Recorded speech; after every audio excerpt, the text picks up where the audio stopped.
జాతీయవాద జర్నలిజానికి అసలైన వేదిక నేషనలిస్ట్ హబ్ ని సబ్స్క్రైబ్ చేసుకోండి. నోటిఫికేషన్స్ కోసం బెల్ ఐకాన్ పై క్లిక్ చేయండి. నమస్తే, welcome to Nationalist hub. History repeats it self, first as tragedy, second as farce అంటాడు ఒక ఆయన. అంటే చరిత్ర పునరావృతం అవుతుంది, మొదట విషాదాంతమైతే తర్వాత అభాసు పాలవుతుందని అభిప్రాయం. నిజంగా ఇది తెలంగాణ గడ్డకి ఈ సామెత సరిపోతుందేమో అని కూడా అనిపిస్తోంది. ఎన్నో కష్ట నష్టాల కోర్చి తెలంగాణ ఉద్యమాన్ని నడిపి ఒకసారి 1969లో తొలి దశ తెలంగాణ ఉద్యమం విషాదాంతమైతే ఆ తర్వాత మలి దశ తెలంగాణ ఉద్యమం విజయం సాధించి అభాసు పాలవుతుందా అనిపిస్తోంది. ఎందుకు ఈ ప్రశ్న, ఎందుకు ఈ అంశం నేను లేవనెత్తుతున్నానంటే, ప్రస్తుతం నేషనలిస్ట్ హబ్ టీం ఉస్మానియా విశ్వవిద్యాలయంలో ఉంది. ఉస్మానియా విశ్వవిద్యాలయంలోకి అడుగుపెట్టిన ప్రతి ఒక్కరికి, ముఖ్యంగా తెలంగాణ మలిదశ ఉద్యమంలో ఏదో ఒక రీతిలో తెలంగాణ కోసం పాటుపడిన ప్రతి వ్యక్తికి, జర్నలిస్టులైతేనేమి, లేకపోతే మేధావులైతేనేమి, కవులైతేనేమి, కళాకారులైతేనేమి, ఎవరైనా సరే ఈ ఉస్మానియా యూనివర్సిటీలో ఆర్ట్స్ కళాశాలలోకి అడుగు పెడుతున్న సందర్భంలో ఒక రకమైన భావోద్వేగం ఖచ్చితంగా కలుగుతుంది. ఎందుకంటే ఇక్కడే తుపాకీల గుళ్ళ మోతలు చూసాము, అండ్ ఇక్కడే ఒక రణరంగాన్ని తలపించినటువంటి దృశ్యాల్ని చూసాము, విద్యార్థులు కదం తొక్కిన వైనాన్ని చూసాము. అంటే అంత పోరాడి తెచ్చుకున్న తెలంగాణ, ఈ వైభవోపేతమైన బంగారు తెలంగాణలో ఉస్మానియా విశ్వవిద్యాలయం చాలా దారుణమైన స్థితిలో ఉంది అని ఇక్కడ విద్యార్థులు ఆవేదన వ్యక్తం చేస్తున్నారు. అండ్ విద్యార్థులు ఇప్పుడు ఈ అంశానికి సంబంధించి కథన భేరీకి శ్రీకారం చుట్టారు. అఖిల భారతీయ విద్యార్థి పరిషత్ ఆధ్వర్యంలో ఆగస్ట్ 1వ తేదీన పరేడ్ గ్రౌండ్స్లో కథన భేరీ జరగబోతోంది. ఈ విద్యార్థుల కథన భేరీకి కారణం ఏంటి, అసలు ఎందుకని వీళ్ళు ఉద్యమానికి మళ్ళీ పిలుపునిచ్చారు, గతంలో ఉద్యమాల పురిటిగడ్డగా పేరు పొందినటువంటి ఉస్మానియా విశ్వవిద్యాలయంలో ప్రస్తుత పరిస్థితులేంటి, తెలంగాణ వ్యాప్తంగా ఉన్న విశ్వవిద్యాలయాల్లో ఏం జరుగుతోంది, పాఠశాలలు ఎటువంటి పరిస్థితుల్లో ఉన్నాయి, కళాశాలల్లో ఎటువంటి పరిస్థితులు కనబడుతున్నాయి, అండ్ అంతేకాదు ఉద్యోగ నియామకాలు, నీళ్లు నిధులు నియామకాల పేరిట జరిగిన తెలంగాణ ఉద్యమంలో నియామకాల ఊసే లేని పరిస్థితులు ఉన్నాయన్న ఆవేదన నేపథ్యంలో ఈ కథన భేరీ ద్వారా విద్యార్థులు ఏం చెప్పదలుచుకున్నారు, ఈ అంశాల గురించి నేషనలిస్ట్ హబ్ వారినే అడిగి వివరాలు తెలుసుకోబోతోంది అండ్ వారి అభిప్రాయాల్ని రిపోర్ట్ చేయాలనుకుంటోంది. సో ఉస్మానియా యూనివర్సిటీలోని ఆర్ట్స్ కళాశాలలో ఉన్న ఒక ఆడిటోరియంలో ప్రస్తుతం మేమున్నాము. ఇక్కడ కొంతమంది విద్యార్థి నాయకులు కూడా ఉన్నారు, వారితో మాట్లాడదాం, వారి అభిప్రాయాల్ని తెలుసుకుందాం, వారి ఆవేదన ఏంటి అండ్ వాళ్ళు ఏం చెప్పాలనుకుంటున్నారు, తెలంగాణ వ్యాప్తంగా ఉన్న ప్రజలకు వారిచ్చే సందేశం ఏంటో తెలుసుకునే ప్రయత్నం చేద్దాం. ప్రస్తుతం నేను మహిళా మూర్తులతోనే మాట్లాడదాం అనుకుంటున్నాను. ఇక్కడ యంగ్స్టర్స్ ఉన్నారు, యంగ్ ఉమెన్, వీళ్ళ వాయిస్ ఏంటో తెలుసుకుందాం. అసలు ఏబీవీపీ కథన భేరీకి సంబంధించి మీరు ఏం చెప్పాలనుకుంటున్నారు? నీ పేరేంటమ్మా, ఏంటి మీ పేరు, ఏం చేస్తూ ఉంటారు, అండ్ దీని గురించి ఒకసారి. ముందుగా నేషనలిస్ట్ హబ్ ఛానల్ వారికి మరియు ఈ కార్యక్రమానికి విచ్చేసిన కార్యకర్త సోదరులకి మరియు సోదరులకి నమస్కారం. నా పేరు ఝాన్సీ, ఏబీవీపీ రాష్ట్ర కార్యదర్శి. తెలంగాణ రాష్ట్రం నీళ్లు నిధులు నియామకాలనే అజెండాతో తెలంగాణ సంపన్న వర్గాలు, విద్యార్థులు, నిరుద్యోగులు ఏకమై ఒక తాటికొచ్చి స్వరాష్ట్రం వస్తే మా జీవితాలు బాగుపడతాయి, మాకు ఉద్యోగాలు వస్తాయి, మా జీవిత ప్రమాణాలు పెరుగుతాయని చెప్పి తెలంగాణ రాష్ట్రం అంతా ఏకమై స్వరాష్ట్రాన్ని సాధించుకున్నాం.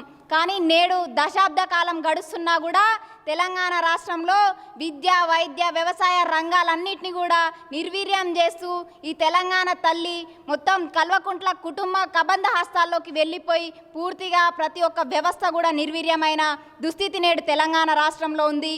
ప్రాథమిక పాఠశాలల నుంచి మొదలు పెట్టుకుంటే ఉద్యమ కేంద్రాలైనటువంటి ఉస్మానియా గడ్డ పరిస్థితి కూడా ఈరోజు ఏ విధంగా ఉందంటే, ఈరోజు ప్రాథమిక పాఠశాలల్లో 6,800 పాఠశాలల్లో ఒకరే టీచర్ ఉన్న పరిస్థితి, 8,000కు పైగా పాఠశాలలు మూతపడ్డాయి. ఇంటర్ కళాశాలలు కావచ్చు, డిగ్రీ కళాశాలలు కావచ్చు, ఇంజనీరింగ్ ప్రతి ఒక్క విద్యా వ్యవస్థ కూడా పూర్తిగా నిర్వీర్యమై పేద బడుగు బలహీన వర్గాల విద్యార్థులకు చదువుకుందామంటే ఈరోజు నాణ్యమైన వసతులు కానీ ఎక్కడ సదుపాయాలు కానీ లేని పరిస్థితి.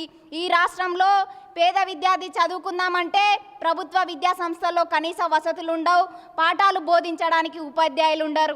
అదేవిధంగా ప్రైవేటు కళాశాలలో ప్రైవేటు విద్యా సంస్థల్లో చదువుకుందాం అనుకునే విద్యార్థులకి ఈ రాష్ట్రంలో ఫీజుల దోపిడీ, ఈరోజు విద్యా వ్యవస్థ మొత్తం కూడా కార్పొరేట్ కబంధ హస్తాల్లోకి వెళ్ళిపోయి విద్యతో వ్యాపారం జరుగుతున్న పరిస్థితి.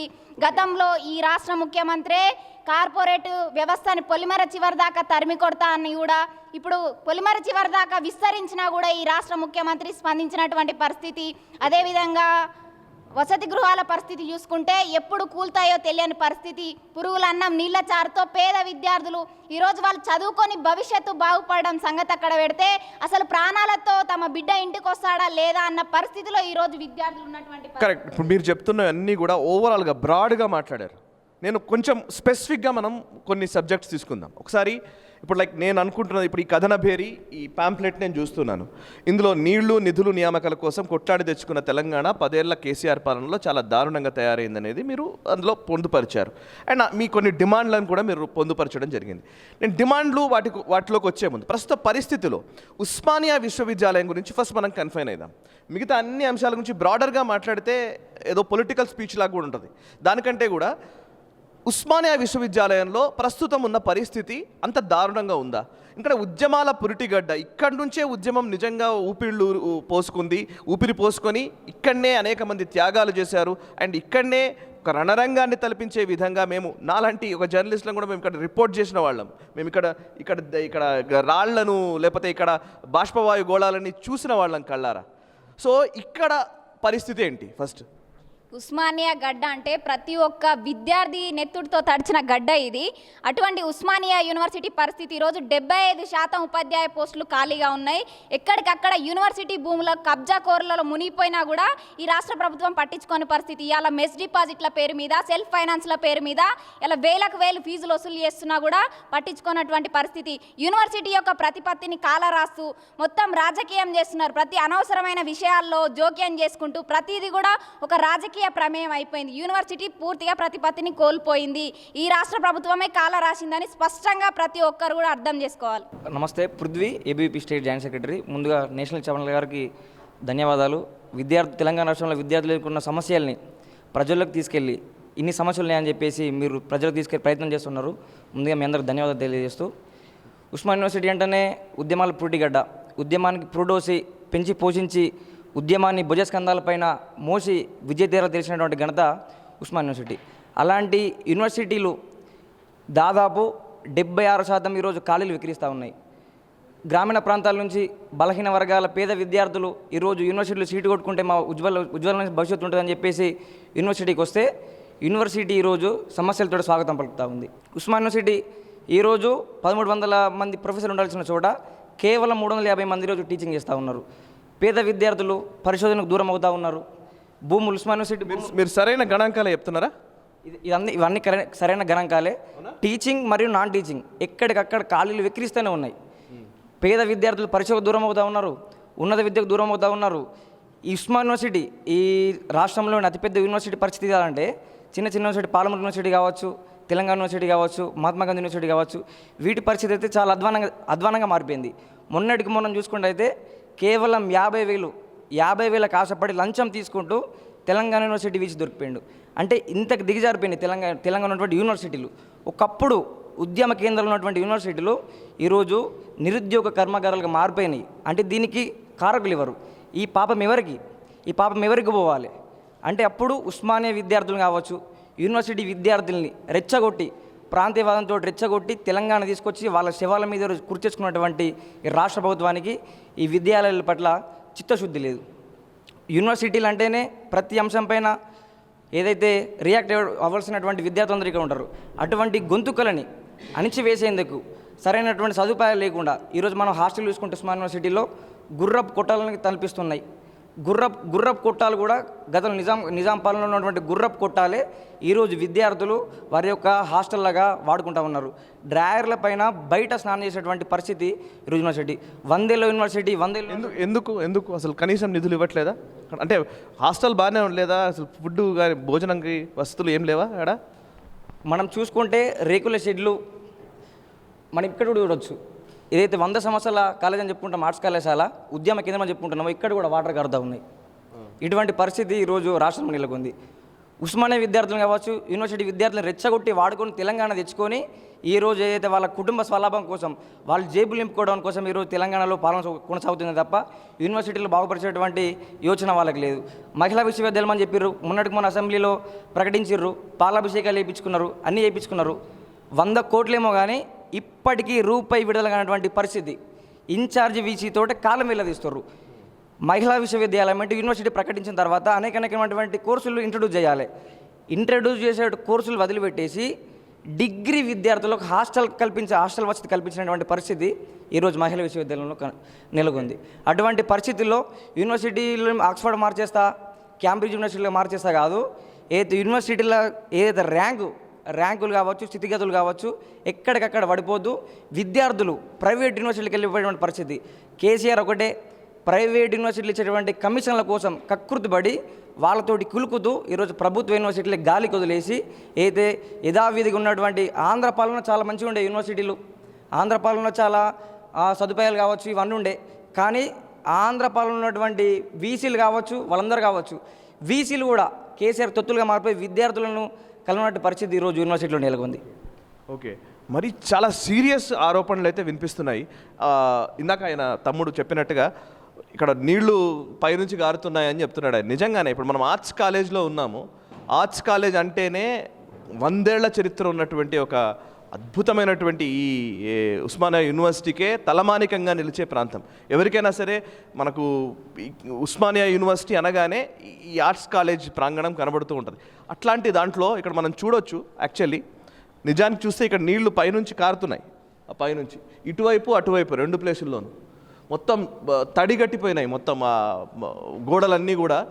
సో అది ఇక్కడ ఉన్న పరిస్థితి. మెయిన్ ఆడిటోరియం ఇది, ఆడిటోరియంలో ఉన్న పరిస్థితి. ఒకసారి విద్యార్థి నాయకులు, నేను ఇప్పుడు ఈ ప్రస్తుత సమావేశం బేసికల్లీ ఇక్కడ ఉన్న విద్యార్థులందరూ కూడా మిగతా రకరకాల విద్యార్థి సంఘాల నాయకుల్ని నేను దీనికి ఆహ్వానించలేదు. ఎందుకంటే ఏబీవీపీ కథనభేరికి పిలుపునిచ్చిన నేపథ్యంలో అసలు ఏబీవీపీ ఎందుకు ఉద్యమానికి శ్రీకారం చుట్టింది అనేది తెలుసుకోవడం కోసమే ఏబీవీపీ నాయకులు మాత్రమే ఇక్కడ ఉన్నారు.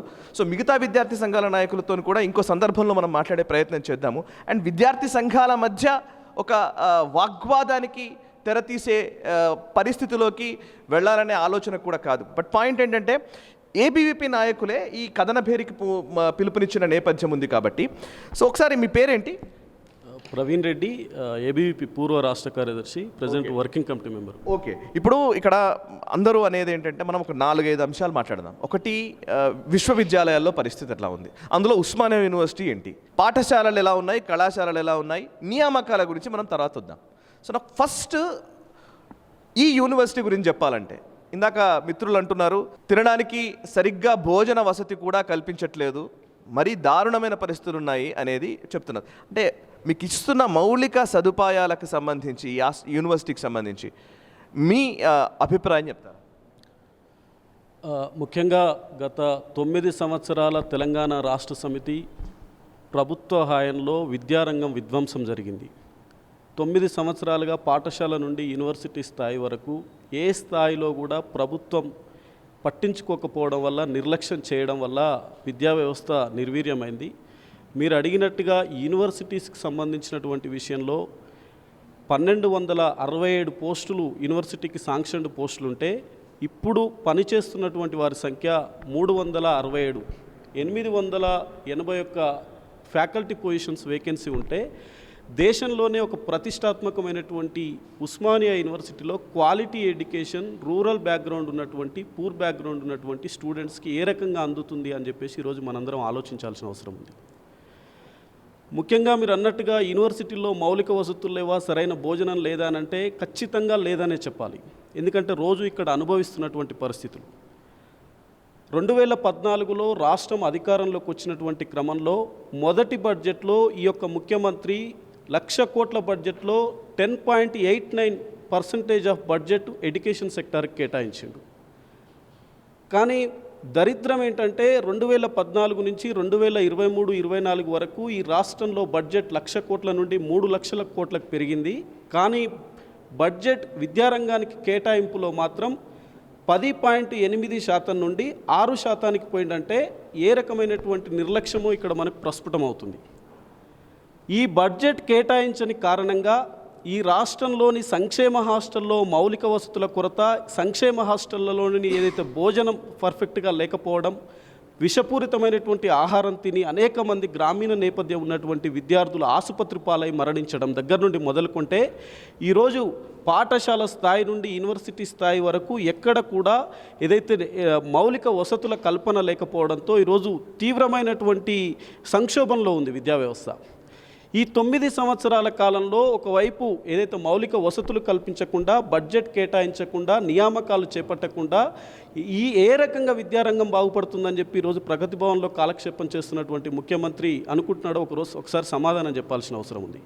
బాసర IIIT లాంటి ఒక విద్యా సంస్థ ప్రతిష్టాత్మకంగా గ్రామీణ నేపథ్యం ఉన్నటువంటి ప్రభుత్వ పాఠశాలలో చదువుకునేటువంటి విద్యార్థులకు సాంకేతికతో కూడుకున్నటువంటి విద్యను అందించాలని గత ప్రభుత్వాలు అక్కడ ఒక ప్రతిష్టాత్మకమైనటువంటి యూనివర్సిటీ ఏర్పాటు చేస్తే ఈ రాష్ట్ర ప్రభుత్వం 2017 నుండి ఇప్పటి వరకు నిధులు కేటాయించకపోవడంతో వేల మంది విద్యార్థులు ఇక్కడ ఉన్నటువంటి సమస్యలు పరిష్కరించాలని చెప్పేసి 10 రోజుల పాటు ఆందోళన చేస్తే దేశమే కాదు ప్రపంచమే తెలంగాణ రాష్ట్రంలో ఒక సాంకేతికత ఉన్నటువంటి విద్యా సంస్థ ఈ రకంగా ఉందని చెప్పేసి ట్విట్టర్లో ఏదైతే చక్కర్లు కొట్టినటువంటి పరిస్థితి. ఈ ముఖ్యమంత్రి కావచ్చు, ముఖ్యమంత్రికి సంబంధించినటువంటి మంత్రివర్గం కావచ్చు, ఈ రాష్ట్ర ప్రభుత్వం కావచ్చు ఎందుకు విద్యా వ్యవస్థను నిర్వీర్యం చేస్తుంది? విద్యార్థి పరిషత్ ఆగస్టు 1న చేపట్టబోయేటువంటి యొక్క ఏదైతే భారీ బహిరంగ సభ ఈరోజు పేద విద్యార్థులకు నాణ్యమైన విద్య అందించాలని, ఈరోజు ప్రతిష్టాత్మకమైనటువంటి యూనివర్సిటీలో రిక్రూట్మెంట్ చేపట్టాలి, మౌలిక వసతులు కల్పించాలి, పేద గ్రామీణ నేపథ్యం ఉన్నటువంటి విద్యార్థులకు ప్రభుత్వం ఏదైతే నాణ్యమైన విద్య అందించాలనేటువంటి ఒక ఉన్నత లక్ష్యంతో ఈరోజు విద్యార్థి పరిషత్ పెద్ద బహిరంగ సభ చేపడుతుంది. గత 9 సంవత్సరాలుగా విద్యార్థి పరిషత్ ఆధ్వర్యంలో అనేక కార్యక్రమాలు నిర్వహించడం, అనేక ఆందోళన కార్యక్రమాలు నిర్వహించినప్పటికీ కూడా ఈ రాష్ట్ర ప్రభుత్వం పెడచెవిన పెడుతూ అధికార బలంతో విద్యార్థి నాయకులను జైళ్లకు పంపిస్తుంది, కేసులు పెడుతుంది, లాఠీలతో సమాధానం చెప్తుంది తప్ప ఎక్కడ కూడా ప్రాపర్గా సంక్షేమ హాస్టళ్లలో ఎందుకు వసతులు లేవు అనే అంశం మీద కానీ, యూనివర్సిటీలో ఉన్నటువంటి సమస్యల మీద కానీ, ఏదైతే నియామకాలు ఎందుకు చేపట్టుతున్న సమస్యల మీద కానీ ఎక్కడ కూడా ఈ రాష్ట్ర ప్రభుత్వం కానీ, రాష్ట్ర ప్రభుత్వం ముఖ్యమంత్రి కానీ సమాధానం చెప్పినటువంటి దాఖలు లేవు. కల్వకుంట్ల చంద్రశేఖరరావు ఈరోజు TSPSCకి సంబంధించినటువంటి పేపర్ లీక్ అయి లక్షలాది మంది విద్యార్థులు, నిరుద్యోగులు రోడ్ల మీద ఉండి ఒక ఆందోళనలో ఉంటే ఈ 6 నెలలైనప్పటికీ ఈ రోజు కూడా ముఖ్యమంత్రి ఎక్కడ స్పందించినటువంటి పరిస్థితి. ఇటువంటి దౌర్భాగ్యమైనటువంటి పరిస్థితుల్లో మార్పు రావాలని చెప్పి తెలంగాణ రాష్ట్రంలో అఖిల భారతీయ విద్యార్థి పరిషత్ పెద్ద ఎత్తున ఒక కార్యక్రమం నిర్వహించబోతుంది. ఈ ఆగస్టు 10న ఏదైతే 1న నిర్వహించబోయేటువంటి ఏదైతే సభ ఉందో ఇది తెలంగాణ భవిష్యత్తును కాపాడుకోవడానికి, తెలంగాణ విద్యార్థుల భవిష్యత్తు కాపాడుకోవడానికి, తెలంగాణలోని విద్యారంగాన్ని కాపాడుకోవడానికి విద్యార్థి పరిషత్ ఈ రకమైనటువంటి కార్యక్రమం నిర్వహిస్తుంది.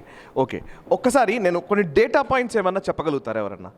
బేసికల్లీ నేను మీరు చెప్తున్నదంతా నాకు అర్థమవుతుంది. అంటే ఓవరాల్గా మొత్తం విద్యారంగమే చాలా దారుణమైన పరిస్థితుల్లోకి తీసుకెళ్ళింది ఈ కేసీఆర్ ప్రభుత్వం అనేది మీరు చెప్తున్నమాట.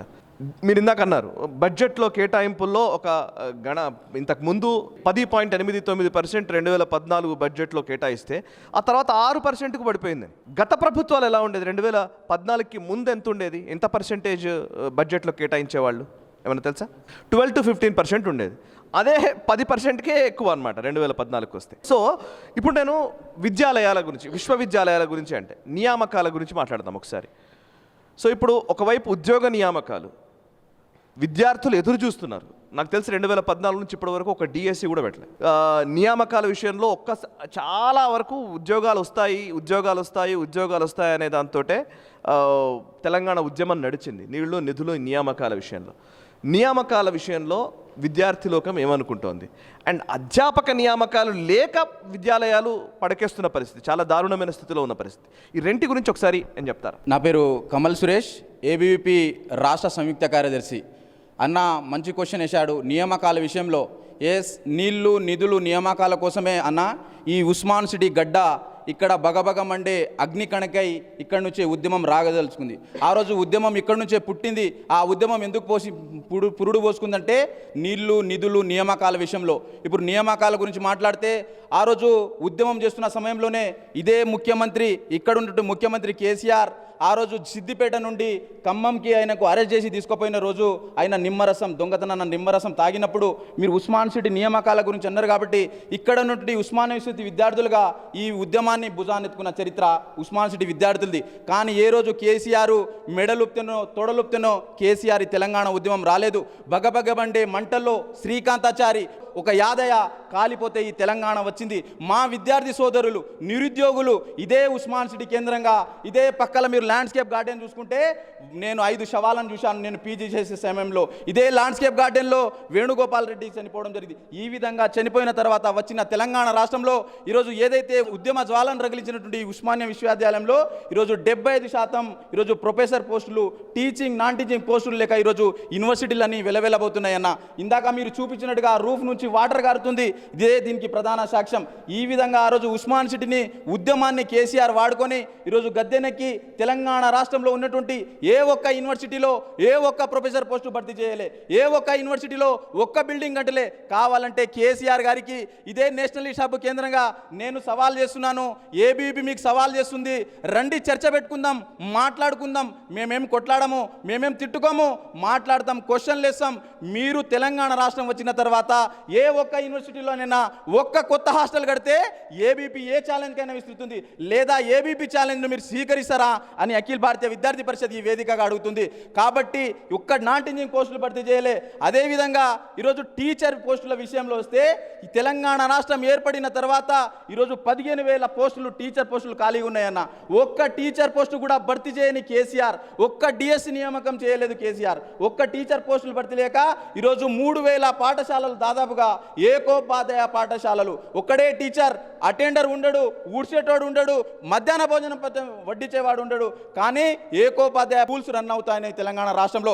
కాబట్టి ముఖ్యమంత్రి గారికి, సీఎం గారు ఏదైతే మీరు క్లోజ్ చేసినటువంటి 8,624 స్కూల్స్ ఉన్నాయన్న తెలంగాణ రాష్ట్రంలో, ఎందుకు క్లోజ్ చేశామని ఏబీపీ అడుగుతుంది. ఈరోజు పేద విద్యార్థులు, గ్రామీణ విద్యార్థులు, ఆదివాసీ విద్యార్థులు చదువుకోవడం మీకు ఇష్టం లేకనే మీరు 8,624 స్కూళ్ళని క్లోజ్ చేశారని. ఒక ప్రశ్న, మీరు అన్నదానికి వాళ్ళ నుంచి వస్తున్న సమాధానం ఏంటంటే, ప్రభుత్వం చెప్తున్నది ఏంటంటే వాళ్ళు చాలా గొప్పగానే చెప్తున్నారు, గురుకులాలు ఇన్ని ఏర్పాటు చేశాం మేము, ఎక్కడా లేని గురుకులాలు మా తెలంగాణలోనే ఉన్నాయని చెప్తున్నారు. ఈవెన్ ఇప్పుడు మైనారిటీ గురుకులాలు కూడా వచ్చాయి.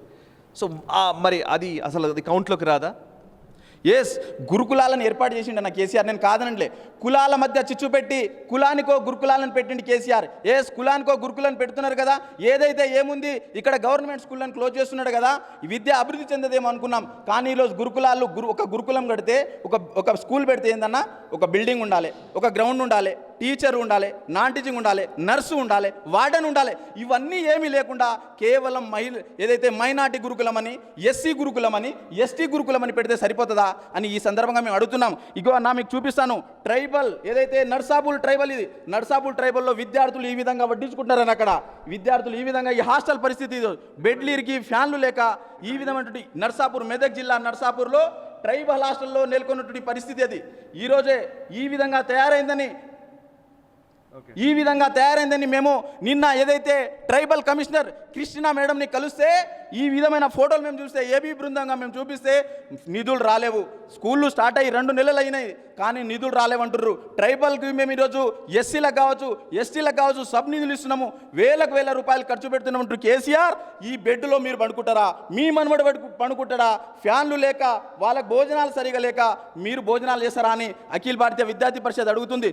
కాబట్టి ఏదైతే గురుకులాలు పెట్టడం కాదు, ఆ గురుకులాలు పెట్టిన గురుకులాలకు బిల్డింగ్లు కట్టాలి, ఆ గురుకులాలకు టీచింగ్ నాటి పోస్టులు భర్తీ చేయాలని ఏబీపీ సందర్భంగా తెలియజేస్తుంది. అదేవిధంగా మీరు గురుకులాలు ఏవైతే పెట్టారో ఈరోజు వాటికి మేము కూడా మొన్న 2 రోజుల పాటు విద్యార్థి బృందాలంతా రాష్ట్ర వ్యాప్తంగా మేము పర్యటన చేయడం జరిగింది. నేను కూడా ఇదే ఆర్థిక శాఖ మంత్రి హరీష్ రావు యొక్క ఇలాకాల్లో అక్కడ ఉన్నటువంటి ఎస్సీ గురుకులానికి వెళ్ళాను. దోమలు గుర్తున్నాయి, డోర్లు లేవు, కిటికీలు లేవు. ఈ విధమైనటువంటి గురుకుల వ్యవస్థ తెలంగాణ రాష్ట్రంలో ఉన్నది. ఇందుకోసం ఆ తెలంగాణ రాష్ట్రం సాధించుకున్నదని అఖిల భారతీయ విద్యార్థి పరిషత్. మీరు ఏవైతే చెప్తున్నారో మీ పరిధిలో ఉన్న విజువల్స్ ఎక్కడెక్కడైతే ఉన్నాయో, ఎక్కడెక్కడైతే మీరు ఏమంటున్నారు పలానా దగ్గర పలానా ప్రాబ్లం ఉంది, పలానా దగ్గర పలానా ప్రాబ్లం ఉందని, అక్కడికి ఈవెన్ మేము కూడా మా రిపోర్టర్లని మేము అక్కడికి పంపించే ప్రయత్నం చేస్తాం. సో డెఫినెట్లీ అవి నిజమైతే కనుక మాత్రం డెఫినెట్లీ వాటిని మనం ప్రొజెక్ట్ చేయాలి. ఏసన్నా ఏబీపీ నిజాన్ని బయట పెడుతుంది. ఎప్పుడు ఏబీపీ మేము రాజకీయాలు చేసుకునేనా? మేము ఏబీపీ ఎప్పుడు కూడా రాజకీయాలు చేసుకున్నాయి. ఈ విద్యా వ్యవస్థలో ఉన్నటువంటి ఏదైతే అభివృద్ధి కుంటిపడిందో ఆ అభివృద్ధి చేయాలి విద్యా వ్యవస్థలన్నింటి ఏబీపీ ఎప్పుడు ఫైట్ చేస్తాం. మేము రాజకీయాలే సంస్థ చేస్తా, ఏబీపీ కానే కాదు. ఈరోజు యూనివర్సిటీలు బాగుండాలని, స్కూళ్ళు బాగుండాలని, జూనియర్ కాలేజీలు బాగుండాలని ఫైట్ చేసే ఆ సంస్థ ఈ దేశంలో ఒకే ఒక సంస్థ అఖిల భారతీయ విద్యార్థి పరిషత్ అన్న. ఏ రాజకీయ పార్టీతో సంబంధం లేకుండా కేవలం విద్యార్థుల జెండనే అండగా విద్యార్థుల కోసం ఫైట్ చేసే సంస్థ ఏబీపీ అన్న. మీరు నేషనలిస్ట్ హబ్కి కూడా అఖిల భారతీయ విద్యార్థి పరిషత్ రిక్వెస్ట్ చేస్తుంది, మీరు కూడా పర్యటించండి, మీకు వీడియోలు ఇస్తాము, డాక్యుమెంట్తో సహా సమర్పిస్తామని కూడా తెలియజేస్తున్నామన్న. ఇప్పుడు గురుకులాల గురించి, విద్యాలయాల గురించి, నియామకాల గురించి సో మీ అభిప్రాయం ఏంటి? మీ అబ్జర్వేషన్స్ ఏంటిది? ఏమైనా మీకు మీ దృష్టికి వచ్చినా లేకపోతే మీకు కనిపించిన మీరు మీ అనుభవంలో ఉన్న అంశాలు ఏమైనా ఉంటే పంచుకోండి. నా పేరు సభావట్ కళ్యాణ్, నేను కోటి జిల్లా కన్వీనర్ని. ఈరోజు తెలంగాణ రాష్ట్రం ఏర్పడి 9 సంవత్సరాలు గడుస్తున్నా కానీ ఇప్పటి వరకు పాత మండలాలు ఏదైతే 2017లో ఉన్న జిల్లాలు మండలాలు మార్చారు కదా, ఇప్పటి వరకు మారిన మండలాల పేర్లు మార్చారు కానీ ఇప్పటి వరకు మనం చూసుకున్నట్లయితే ఇది ప్రాథమికోన్నత పాఠశాల వాస్తాయపూర్, దీనికి మండలం కడతాలైంది ఇప్పుడు.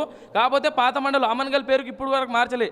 డిస్టిక్ రంగారెడ్డి అయింది కానీ ఇప్పటివరకు బోర్డు మీద మోపనారే ఉన్నదన్న. చూడండి ఇప్పుడు లైవ్లో మేము ఎందుకు చెప్తున్నామంటే ఈ యొక్క మేము మార్పు కోసం మా ఉద్యమం కథన పేరు చేయడానికి మేము ఆషామాషిగా చేసలేము. పాత బోర్డే నడుస్తుంది. ఇప్పటివరకు బోర్డు మార్చని స్థితిలో ఈ రాష్ట్ర విద్యా వ్యవస్థ ఎందుకున్నదని మేము ఈ రాష్ట్ర ప్రభుత్వాన్ని అడగదలుచుకున్నాం. ఇప్పుడు సబితా ఇంద్రారెడ్డి గారు ఆ ఏరియాలో పర్యటిస్తూ ఉంటారు, కానీ వాళ్ళ సొంత ఇలాకాలని ఆమె మార్చుకునే స్థితిలో ఉంటే రాష్ట్రంలో విద్యాలయాలు ఆమె ఏ విధంగా బాగుపరచగలదు? మీకు తప్పకుండా దీంతో పాటు డాక్యుమెంట్ అక్కడ ఉన్న ప్రిన్సిపాల్ హెడ్ మాస్టర్ నంబర్లతో సహా మీకు పంపిస్తాను, మార్చిరా లేదా అనేది. ఎందుకంటే రావాలంటే నేషనల్ సభని మేము స్వాగతిస్తున్నాం, రాండి. దాంతోపాటు అక్కడ ఉన్న ఏమేమి నిజాలు నిర్భయాలు ఉన్నాయో మీకు చూపెడతాం. ఇప్పటివరకు మన తెలంగాణ రాష్ట్రంలో చూసుకుంటే ఎంత మన 10,000కు పైగా ప్రభుత్వ పాఠశాలలు కావచ్చు, బాలుర పాఠశాలలు, బాలిక పాఠశాలలు కనుక చూసుకున్నట్టయితే ఇది టాయిలెట్లు లేని దుస్థితిలో ఈ తెలంగాణ రాష్ట్రంలో వస్తుంది. ఇప్పటివరకు బాలికలకు కావచ్చు, టాయిలెట్లు లేని దుస్థితిలో విద్యార్థులు ఏ విధంగా మల విసర్జన చేసుకోగలరు? విద్యార్థులకు ఇప్పుడు మన తెలంగాణ రాష్ట్రంలో చూసుకున్నట్టయితే దాదాపుగా 8,000 పాఠశాలలకు ఒకటే తరగతి గదితో నడుస్తున్నాయండి. మన పట్టణ ప్రాంతాల్లో, పల్లె ప్రాంతాలకు చేరితే ఒకటే ఒక్క పాఠశాల యొక్క భవనంతో నడుస్తుంటే ఇప్పుడు దానికి మనం ప్రాథమిక ఉన్నత పాఠశాల అంటాం. 5వ క్లాస్ వరకు, 7th క్లాస్ వరకు ఉంటుంది. దాని యొక్క పరిస్థితి ఎట్లా? ఒకటే క్లాస్తోని మిగతా విద్యార్థులు చెట్ల కింద కూర్చొని ఎందుకు చదువుకుంటున్న పరిస్థితి వచ్చింది? ఎందుకంటే ఈ తెలంగాణ రాష్ట్రం వచ్చినాక బార్ల సంఖ్య పెరిగింది కానీ బడుల సంఖ్య పెరగలేదు అన్న. 8,624 స్కూళ్లను మూతపడేశారు. ఎందుకంటే ఆ స్కూళ్ళను మార్చి మేము గురుకులాలు వేసామని చెప్తూ, గురుకులాలు పేరుకే కాదు ఇప్పుడు ఏదైతే స్కూళ్ళు క్లోజ్ చేసిరో దానికి పునఃప్రారంభించాలని ఏబీ యొక్క డిమాండ్. ఏబీపీ ఎందుకు ఈ డిమాండ్ చేయదలుచుకుందంటే గురుకులాలు పెట్టిరు వాస్తవం కాదంటలేం, కానీ ఏ గురుకులకు పక్కా భవనాలు ఉన్నాయో చూపెట్టమని అడుగుతున్నాం. ఎందుకు పక్కా భవనాలు నిర్మించినది వాళ్ళ కుటుంబానికి సంబంధించిందో, వాటి పార్టీలకు సంబంధించినదో ఏవైతే బిల్డింగ్లు ఉంటాయో ఆ బిల్డింగ్లలో పెట్టి బయట ఉన్న ప్రజలకు మభ్యపెట్టే ప్రయత్నాలు చేస్తుంది, కానీ నిజాయితీగా ఏ ఒక్క విద్యార్థికి న్యాయం జరుగుతలేదని మేము ఏబీపీ ద్వారా ఈ రాష్ట్ర ప్రభుత్వాన్ని క్వశ్చన్ చేస్తున్నాం. ఎందుకంటే దీని మీద డిబేట్కి ఇప్పుడు నేషనల్ సభ నిర్వహించిన రౌండ్ టేబుల్ సమావేశానికి రాష్ట్ర ముఖ్యమంత్రి గారిని పిలవండి, రాష్ట్ర ఐటీ శాఖ మంత్రి పిలవండి, రాష్ట్ర ఎడ్యుకేషన్ మినిస్టర్ అయిన సబితా ఇంద్రారెడ్డిని పిలవండి. మేము ఇదే సభాముఖంగా ఆమెను అడగదలుచుకున్నాం, ఎక్కడ పెడతారు చర్చ చెప్పండి, ఆ చర్చకు రానికి మేము సిద్ధం ఉన్నాం. ఈ సమస్యలను మీరు పరిష్కరించిరా చెప్పండి. మేము కథన పేరు పెట్టడానికి ప్రధాన కారణం ఇదే అనమాట. ఎందుకంటే ఏబీపీ ఒక రాజకీయ పార్టీ కాదు. మేము రాజకీయాలు చేయడానికి ఇంకో 4 నెలలు అయితే మీ ప్రభుత్వం వెళ్ళిపోతుంది, దాని గురించి కాదు. ఏ ప్రభుత్వం వచ్చినా మాకు సంబంధం లేదు. రాబోయే ప్రభుత్వం విద్యార్థులకు మేలు చేకూరే విధంగా ఉండాలి. కానీ మీరేమో రాజకీయాలకు అతీతం అని చెప్తున్నారు, కాకపోతే ఏబీవీపీ అనగానే బీజేపీ అనుకూల విద్యార్థి సంఘం అనే వాళ్ళు ఆరోపిస్తున్నారు. సో ఇప్పుడు ఎలక్షన్స్ వచ్చాయి కాబట్టి బీజేపీ కోసమే మీరు కథన భేరీ చేస్తున్నారా? ఇది నా ప్రశ్న. ఇప్పుడు మీరు చెప్పిన క్వశ్చన్ చాలా మంచిదనా, చాలా వండర్ఫుల్గా అడిగారు. ఇదే కనుక మనం చూసుకున్నట్లయితే రేపు బీజేపీ వాళ్ళు ఇందిరా పార్క్ కాడ ఒక సభ పెడుతురు. వాడెళ్ళి మీరు చూడండి, ఏదైనా ఒక ఏబీపీ జెండా కనిపించింది అనుకో, మీరు వేసే ఏ శిక్షకైనా నేను సిద్ధం. అదే కాంగ్రెస్ వారు నిర్వహించే సభలో ఎన్ఎస్యూఐ జెండా ఉంటుంది, కమ్యూనిస్టులు నిర్వహించే కమ్యూనిస్టు స్టూడెంట్ వింగ్ జెండా ఉంటుంది. ఇదే ఏబీపీ జెండా జాతీయవాదిలో ఇప్పుడు మీరు బీజేపీ చెప్పారు కదా, బీజేపీ యొక్క కార్యక్రమంలో కనుక ఏబీపీ జెండా మీరు కనుక చూపెడితే మీరు వేసే ఏ శిక్షకైనా సిద్ధం. రాష్ట్ర ప్రభుత్వం ఏ శిక్ష వేసినా దానికి మేము సిద్ధం అన్న. దీనికి మీరు దేనికైనా ఛాలెంజ్ అంటే ఛాలెంజ్ అంటున్నాం మేము. ఇదే కాకుండా కాకుండా ఈ రాష్ట్ర ప్రభుత్వం ఇప్పటికి 2 నెలలు అవుతుందన్న స్కూళ్ళు పాఠశాలలు స్టార్ట్ అయ్యి ఇప్పటి వరకు పాఠ్య పుస్తకాలు పూర్తి స్థాయిలో పంపిణీ చేయలేదు, వాళ్ళకి రావాల్సిన డ్రెస్సులు కూడా పూర్తి స్థాయిలో చేయలేదు. ఇదే మనం పోయిన సంవత్సరం మేము కొట్లాడితే బోర్డ్ ఆఫ్ స్కూల్ ఎడ్యుకేషన్ని ముట్టడి చేస్తే దాంట్లో 9 మంది మా విద్యార్థి నాయకులకు జైలు వేసిన పరిస్థితి.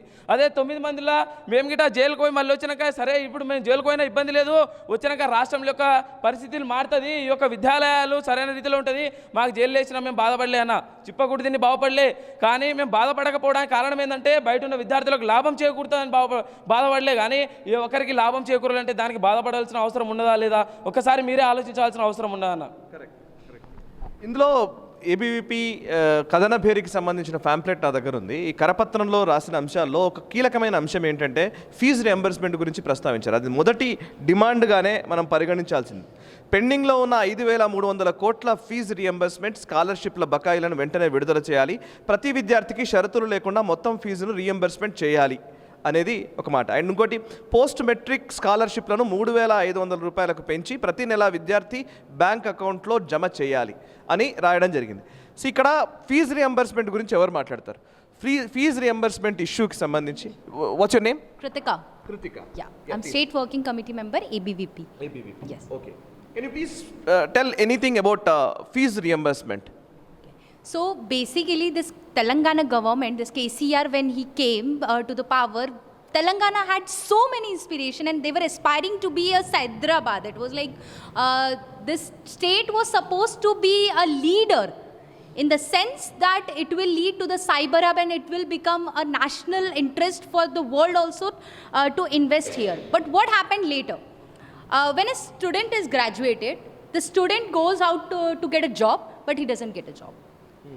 He doesn't get a job. There is no employment opportunity. Even if students from various good universities are not getting a job. It's a question. And when you talked about the funds and all, it's not me who is saying this. You look at KCR's grandson. He's raising funds for school. Your grandfather is in government and he can't fund the schools. There are no washrooms in schools for girls. If you go to the schools, girls are committing suicide just because they're not getting good food. What is the condition? Do you really think that this is the Telangana that students aspired for? This is the Telangana that students from Andhra, why did Telangana movement happen for? Was it for this? Was it for this government who is actually ruining lives of not only students, but also all sort of action and everything they're doing, it is all against the human beings, whatever their corruption, massive corruption. There was one government job, TPSC, and there was a paper leak. And we all have been talking about what is the paper leakage that has been going on. But still Telangana government didn't take action. But at the end, when this paper leakage happened, this so-called tried to be, okay, we are innocent people, we will take action. Why didn't you take action before? It was supposed to happen. TPSC commission, we all know that it was corrupt and there are people who are doing corruption since long time. But the government didn't take action. It's very simple. It's very simple that they are just sponsoring those whom are corrupt. They are sponsoring, they are helping those who want to ruin the society and they just want to make this Telangana, I don't know what to say. Okay. So that's good, correct. Actually Himanshu ప్రస్తావన చేశారు కాబట్టి నేను కేసీఆర్ గారి మనవడు హిమాంశు ప్రస్తావన వచ్చింది ఇక్కడ. సరే, ఆయన ఒక మంచి అభిప్రాయమే ఆయనకు ఉండవచ్చు గాక. ఒకనొక పాఠశాలను చూసి చాలా చలించిపోయి దీనికి ఏదో ఒకటి చేయాలనే ఒక సంకల్పంతో కొంతమందితోటి ఫండ్ రైజ్ చేసి సదరు పాఠశాలని బాగు చేయడానికి ఒక ప్రయత్నం చేశాడు. దానికి హిమాంశుని ఖచ్చితంగా అభినందించాలి. కాకపోతే ఇక్కడ సోదరి అడుగుతున్నది ఏంటంటే, కేసీఆర్ సొంత మనవడు హిమాంశు అంటే ఆయన ముఖ్యమంత్రి మనవడు ఫండ్స్ రైజ్ చేసి పాఠశాల బాగు చేయడం ఏంటి? ఇది అసలు ప్రశ్న. ఇది నిజంగా చాలా కీలకమైన ప్రశ్నే. సో ఫండ్స్ రైజ్ చేసి మరి ఆయన చేస్తారు కాబట్టి దాన్ని చాలా గొప్పగా అభినందించారు. ఎడ్యుకేషన్ మినిస్టర్ దాంట్లో పాల్గొన్నారు. కానీ ఎడ్యుకేషన్ మినిస్ట్రీయే ఆ పని ఎందుకు చేయకూడదు? అట్లాంటి ఎన్నో విద్యాలయాల్లో కూడా అట్లాంటి వాటిని బాగు చేయొచ్చు కదా. కేవలం హిమాంశు చలించి ప్రయత్నం చేసినటువంటి ఒక్క పాఠశాల గురించి అంత ప్రచారం జరిగింది. కానీ తెలంగాణ వ్యాప్తంగా ఉన్న అట్లాంటి అనేక పాఠశాలల పరిస్థితి ఏంటి? ఇది విద్యార్థుల నుంచి వస్తున్న ప్రశ్న. సో మీరు కూడా చెప్పొచ్చు, అంటే ఫీజు రియంబర్స్మెంట్ కానివ్వండి, ఇప్పుడు ఈ హిమాంశు చెప్పిన అంశాలు కానివ్వండి, వీటి గురించి మీ అభిప్రాయం ఏంటి? ఈరోజు ఫీజు రియంబర్స్మెంటు రాజశేఖర రెడ్డి గారు అధికారంలోకి వచ్చిన తర్వాత ఈ యొక్క పథకం ద్వారా ప్రతి మారుమూల గ్రామంలో ఉన్నటువంటి విద్యార్థి కూడా ఇంజనీరింగ్ విద్యతో కానీ డిగ్రీ విద్యతో కానీ పూర్తి స్థాయిలో విద్యను అభ్యసించాలని చెప్పేసి ఒక పథకాన్ని తీసుకురావడం జరిగింది. ఏదైతే 400కు పైగా ఉన్నటువంటి ఇంజనీరింగ్ కాలేజీలో ఈరోజు విద్యార్థులు విద్యను అభ్యసిస్తూ ఉన్నారు. 2019 నుంచి ఇప్పటి వరకు, ఇప్పుడు ప్రస్తుతం ఉన్నటువంటి పరిస్థితుల వరకు ఫీజు రియంబర్స్మెంట్ బకాయిలు విడుదల కాక విద్యార్థులు పై చదువులోకోవాలంటే అనేక రకాల ఇబ్బంది పడుతూ ఉన్నారు. ప్రైవేట్ మేనేజ్మెంట్లు ఈరోజు సర్టిఫికేట్లు ఇవ్వక, నువ్వు ఈ ఫీజు రియంబర్స్మెంట్స్ రాని కారణంగా నువ్వు ఆ ఫీజు పూర్తిగా చెల్లిస్తేనే నీకు సర్టిఫికేట్లు ఇస్తామని చెప్పిన కారణంగా పై చదువులు మిస్ అవుతూ ఉన్నారు. అనేక రకాల కంపెనీస్లో కానీ ప్రభుత్వ ఉద్యోగాల్లో సర్టిఫికేట్లు అవసరం ఉంటే ఆ సర్టిఫికేట్లు తీసుకోవాలంటే ఆ ఫీజు కడితేనే ఇస్తామని మేనేజ్మెంట్లు ఇబ్బంది పెట్టేటువంటి పరిస్థితుల్లో ఉన్నాయి. ఈరోజు ఈ యొక్క ఇందాక అనుకున్నాం మనం, స్కూల్స్ విషయంలో కానీ కాలేజ్ విషయంలో కానీ, సరూర్ నగర్లో ఉన్నటువంటి గవర్నమెంట్ జూనియర్ కాలేజ్లో 2000 మంది విద్యార్థులు ఉన్నటువంటి ఈ యొక్క కాలేజ్లో 2 మూత్రశాలలు ఉండడం కారణంగా సొంత నియోజకవర్గం మంత్రి గారి సొంత విద్యాశాఖ మంత్రి సొంత నియోజకవర్గంలోనే ఈ యొక్క సమస్య ఉన్నది. ఈ సమస్య పరిష్కరిస్తలేదు, ఇట్లా డోనర్లు మేము వస్తామని చెప్పేసి అనేక మంది డోనర్లు వచ్చి మేము కట్టిస్తామన్నా కూడా అక్కడ ఉన్నటువంటి ప్రిన్సిపల్ తిరస్కరిస్తూ ఉన్నారు. ఆ ప్రిన్సిపల్కు బెదిరింపులు వస్తూ ఉన్నాయి. ఇట్లా రకరకాల ఈ ప్రభుత్వం చేయదు, చేసేవారిని కూడా ఇబ్బందులు పెట్టేటువంటి స్థితిలో ఉన్నది. తక్షణం రియంబర్స్మెంట్ విషయంలో ఈ యొక్క కథనబేరి ద్వారా ఈ యొక్క రాష్ట్ర ప్రభుత్వంలో ఉన్నటువంటి ప్రతి విద్యార్థికి రియంబర్స్మెంట్ విడుదల కావాలని చెప్పేసి ప్రధానమైనటువంటి డిమాండ్ పెట్టుకుని ముందుకు పోతాం. రైట్, ఇందులో ఇంకొక పాయింట్ కూడా ఉంది, ఫీజుల నియంత్రణ చట్టం చేసి అధిక ఫీజుల దోపిడీని అరికట్టాలి అని. ఫీజుల నియంత్రణకు సంబంధించి అధిక ఫీజుల వసూళ్ల గురించి ఎవరు చెప్తారు? రైట్, రౌండ్ టేబుల్ సమావేశం మధ్యలోనే కరెంట్ పోయింది. అంటే ఇక్కడ ఆర్ట్స్ కాలేజ్ ప్రాంగణంలో మనం ఆడిటోరియంలో ఉన్నాం కాబట్టి ఇక్కడ కరెంట్ పోయింది, కానీ విద్యార్థుల కథనభేరి సంకల్పం మాత్రం తగ్గలేదు. సో అది కంటిన్యూ చేద్దామనే ఉద్దేశంతో ఫ్లాష్ లైట్స్ అన్నీ ఆన్ చేసుకొని నేను మాట్లాడుతున్నాను. విద్యార్థులు ఉన్నారు. సో మీరు చెప్పండి, ఇప్పుడు ఈ ఫీజుల నియంత్రణ గురించి మీరు ఒక పాయింట్ని, ఈ బుల్లెట్ పాయింట్ దీంట్లో పెట్టడం జరిగింది. అంటే మెయిన్గా మీ డిమాండ్లో ఒకటి ఏంటంటే ఫీజుల నియంత్రణ చట్టం చేసి అధిక ఫీజుల దోపిడీని అరికట్టాలి, విద్యా వ్యాపారం చేస్తున్న కార్పొరేట్ విద్యా సంస్థలను నిషేధించాలి. కార్పొరేట్ విద్యా సంస్థల విషయంలో తెలంగాణ ఉద్యమంలో కూడా కీలకమైన చర్చ జరిగింది. మేధావి లోకం కావచ్చు, విద్యార్థి లోకం కావచ్చు, చాలాసార్లు నేను కూడా అప్పట్లో నేను జర్నలిస్ట్గా నేను రిపోర్ట్ చేసిన రోజులు చాలా గుర్తున్నాయి. కార్పొరేట్ విద్యా సంస్థల మయమైపోయిన తెలంగాణలో వీటి నుంచి బయటపడాలని. ఇప్పుడు ఈ మధ్య కాలంలో పెరిగిందా, తగ్గిందా, కొత్త కార్పొరేట్ శక్తులు ఏమైనా వచ్చాయా? ఒకసారి దీని గురించి ఏం చెప్తారు? ఫీజుల నియంత్రణ గురించి మీ అభిప్రాయం చెప్పండి. నా పేరు Suman Shankar, all state universities convener. నేను ఉస్మాన్ యూనివర్సిటీలో PhD చేస్తున్నాను. మొదటగా ఈరోజు ఫీజుల నియంత్రణ చట్టం ఏదైతే ఉందో రాష్ట్ర ప్రభుత్వం తెలంగాణ మూమెంట్లో కార్పొరేట్కి సంబంధించిన, ఆంధ్రాకు సంబంధించిన కొంతమంది బ్రాండ్ల పేరుతో దోచుకుంటున్నారు. ఒక్కొక్క కోర్సుకి ఇంటర్మీడియట్ కావచ్చు 1,40,000, 1,80,000, 2 లక్షలు సూపర్ చైనా అని చెప్పి, కో చైనా అని చెప్పి రకరకాలుగా పెట్టారు. వాటిని అన్నింటినీ తీసేస్తాం. తెలంగాణలో బ్రాండ్ల పేరుతోని అవినీతి అంతమవుతుంది, మన విద్యా సంస్థలని మనమే పునర్నిర్మించుకుంటాం, మనయే ఉంటాయని చెప్పిన కేసీఆర్ ఈరోజు దానిలో షేర్లకు అమ్ముడుపోయి అక్కడ ఉన్న వాళ్ళు కావచ్చు ఎవరు కానీ ఇంతవరకు తెలంగాణ వచ్చి 2014 జూన్ 2 తర్వాత ఇప్పటికీ 10 ఏళ్ళు గడుస్తున్నాయని దశాబ్ది ఉత్సవాలు చేసుకుంటున్నారు. కానీ ఈ తెలంగాణ రాష్ట్రంలో కార్పొరేట్ విద్య రోజు రోజుకి సంవత్సరం అనేక రకాలుగా పెరుగుతూ ఈరోజు లక్షల మంది విద్యార్థులు లక్షలలో ఫీజులు వసూలు చేస్తేనే, ఫీజులు కడితేనే మెటీరియల్ ఇస్తాం, ఫీజులు కడితేనే లోపల రానిస్తాం. మినిమం 1 మంత్, ఇప్పుడు కళాశాల స్టార్ట్ అయ్యి 1.5 మంత్ అయింది. కళాశాల ఇంటర్మీడియట్ బోర్డు దగ్గర నుండి పర్మిషన్ రాకముందే 2-3 నెలల ముందే అడ్మిషన్లు తీసుకోవడం, లక్షల్లో ఫీజులు పెట్టడం, అవన్నీ ఆధారాలతో ఎన్ని ఇచ్చినా కూడా ఇక్కడున్న ఎడ్యుకేషన్ మినిస్టర్ కావచ్చు, ఇక్కడున్న ఇంటర్మీడియట్ బోర్డు కావచ్చు, ఇప్పుడు ఎవరైతే నవీన్ మిట్టల్ ఉన్నాడో మొన్నటి వరకు ఇంటర్మీడియట్ బోర్డుకి ఇన్ఛార్జ్గా ఉన్నారు, ఆయన దృష్టి కూడా అనేక రకాల కళాశాలకు సంబంధించి తీసుకెళ్ళాం. కానీ తెలంగాణ రాష్ట్రంలో బ్రాండ్ల పేరుతోని, ర్యాంకుల పేరుతోని ఐఐటి అని, నీట్ అని అనేక రకాలుగా చేస్తూ రోజు రోజుకి పెంచుతున్నారు.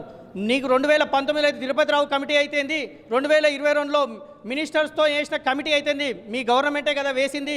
ఆ రోజే చెప్పారు కదా ఎవ్రీ ఇయర్ 10% పెంచాలి, ఇంటర్మీడియట్కి ఇంత ఫీజు ఉండాలి, డిగ్రీకి ఇంత ఫీజు ఉండాలి, ఇంజనీరింగ్ ఇంత ఫీజులు ఉండాలని చెప్పి ఎవ్రీ ఇయర్ 10% పెంచుకోవచ్చు ఉన్న పరిస్థితులను బట్టి అన్నారు.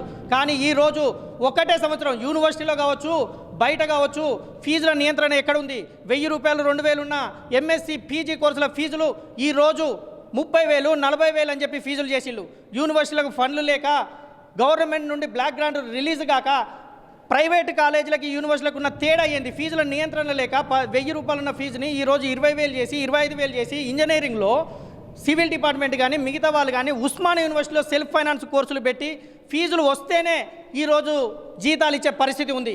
మీ యూనివర్సిటీని మీరు ఏమైనా చేసుకోండి, ప్రైవేట్కి యూనివర్సిటీలకి తేడా అయింది. సెల్ఫ్ ఫైనాన్షియల్ అంటే ఈరోజు ఫర్ ఎగ్జాంపుల్ నేను చెప్తున్నాను, ఒక ఆయనకి 1000 ర్యాంక్ వచ్చింది, ఆయన ఫీజు కట్టలేని పరిస్థితి, ఇంజనీరింగ్లో సీట్ వచ్చింది, ఆయన ఫీజు కట్టలేని పరిస్థితిలో ఉన్నాడు. 2000 ర్యాంక్ వచ్చినా కూడా ఆయన ఫీజు కట్టే పరిస్థితిలో ఉంటే ఆయనకి ఇవ్వడం అంటే అమ్ముకోవడం కాదా అని చెప్పి కేసీఆర్ని సూటిగా ప్రశ్నిస్తున్నాం. మేము ఒకటే చెప్తున్నాం, ఫీజుల నియంత్రణ ఒక్క ఉస్మానియా యూనివర్సిటీ కాదు, ప్రతి ఒక్క పీజీ కోర్సులు కావచ్చు, లా కోర్సులు కావచ్చు, బీటెక్ కోర్సులు కావచ్చు, ఈరోజు ఉస్మానియా యూనివర్సిటీలో కొత్త కోర్సులు పెట్టాలి, డెవలప్మెంట్ చేయాలని బాగానే ఉంది. కొత్త కోర్సులకు ఫండ్ రిలీజ్ చేయకుండా కొత్త కోర్సులు పెడితే ఈరోజు ఆర్టిఫిషియల్ ఇంటెలిజెన్స్ అనే కోర్సు 1,20,000 నడుస్తుంది. అలాగే ఇంజనీరింగ్ సంబంధించిన ఫీజులు తెలంగాణ రాకముందు 5,000 నుండి 10,000 అయిన ఫీజులని, నామమాత్రంగా ఉన్న ఫీజులని ఈరోజు 35,000 చేసి, అందులో సగం ఫీజులని సెల్ఫ్ ఫైనాన్స్ కోర్సులు పెట్టి 35,000ని 70,000 చేసిళ్ళు. 1,00,000 ఫీజు ఈరోజు ఉస్మానియా యూనివర్సిటీలో వసూలు చేస్తున్నారు. ఇంకా ఫీజుల నియంత్రణ ఎక్కడ అని చెప్పి మీరు ఇంకా ఆర్టిఫిషియల్ ఇంటెలిజెన్స్కి 1,20,000 అంటున్నారు. మీరు ఇంకా కొంచెం ఆర్టిఫిషియల్ ఇంటెలిజెన్స్ నేర్పించాలంటే కొంచెం దానికి పని పడుతుంది కావచ్చు. కాకపోతే ఈరోజు ప్లే స్కూల్లో 1,50,000 రూపాయల ఫీజులు ఉన్నాయి. చిన్న పిల్లలు, మేము అనేది అదే సార్, చిన్న పిల్లలు ఈరోజు పాఠశాలకు వెళ్ళాలన్నా డొనేషన్ల పేరుతోని లక్షలు కడితేనే పల్లవి స్కూల్ కావచ్చు, లేకపోతే రకరకాల స్కూళ్ళు. ఈరోజు నువ్వు అన్నవు తెలంగాణ రాకముందు నా మనవాడు ఏది తింటాడో నేను అదే తింటారు, లేకపోతే నా మనవాడు చదివే కళాశాల లాగానే ఫుడ్ ఉంటుంది, లేకపోతే ఫీజులు ఉంటాయి అని చెప్పినావు. నీకు ఇప్పటికైనా ఈ రాష్ట్ర ప్రభుత్వానికి సిగ్గు అనిపిస్తలేదా? నీ ఇంట్లో ఉన్న నీ మనవడే చెప్పిండు కదా, పాఠశాలలు బాగాలేవు, వాష్రూమ్లు బాగాలేవు, అవన్నీ ఏడుపొచ్చి నేను చేస్తున్నా అంటే ఈ 10 ఏళ్ళ గవర్నమెంట్ ఎవరిది? మీ ఈ కేటీఆర్ది కాదా, లేకపోతే కేసీఆర్ది కాదా అని చెప్పి ఏబీవీపీ ప్రశ్నిస్తుంది. Right, correct. వర్షం విపరీతంగా పడుతుంది బయట, అయినప్పటికీ ఈ చర్చను కంటిన్యూ చేస్తున్నాము. ఇక్కడ కొంతమంది విద్యార్థి నాయకులు అలాగే కూర్చున్నారు, ఫ్లాష్ లైట్స్ ఆన్ చేసుకొని కూర్చున్నారు. మీ పేరేంటి? జీవన్, ఏబీపీ రాష్ట్ర నాయకుడు, ఉస్మాన్ యూనివర్సిటీ రీసెర్చ్ స్కాలర్. ఇప్పుడు నేను సూటిగానే ఒక ప్రశ్న అడుగుతా. ఈ కథన భేరి అని మీరు పెట్టారు, సరిగ్గా ఎలక్షన్స్ మూమెంట్ వచ్చింది, ఇంకో 3-4 నెలల్లో ఎలక్షన్స్ రాబోతున్నాయి. ఈ ఎన్నికల టైంనే ఎందుకు మీరు దీనికి ఎంచుకున్నారు? అంటే మీరు దీని ద్వారా ఏం చెప్పాలనుకుంటున్నారు? మీరు ఇచ్చే సందేశం ఏంటి విద్యార్థి లోకానికి? ఆగస్టు 1వ తారీఖు నుండి మన భవిష్యత్తు ఎట్లా ఉంటే మన ఎదుగుదల ఉంటుంది, మన రాష్ట్రాన్ని ఎందుకు సాధించుకున్నాం, ఎంత కష్టపడి కొట్లాడి సాధించుకున్నామో ఆ విధంగా రాష్ట్రాన్ని తీర్చిదిద్దాం.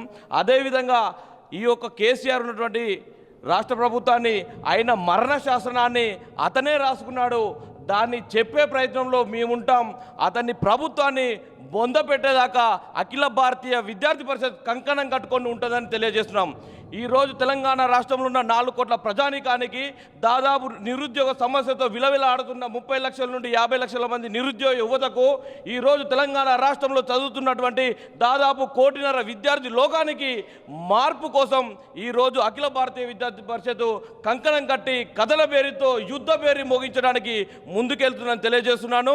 మొదటగా ఈరోజు తెలంగాణ రాష్ట్రాన్ని జూన్ 2న 2014లో సాధించుకున్న తర్వాత 2014 నవంబర్ 24న ఆ రోజు 5,23,675 ఉద్యోగులు మన రాష్ట్రంలో ఉన్నారని చెప్పడం జరిగింది.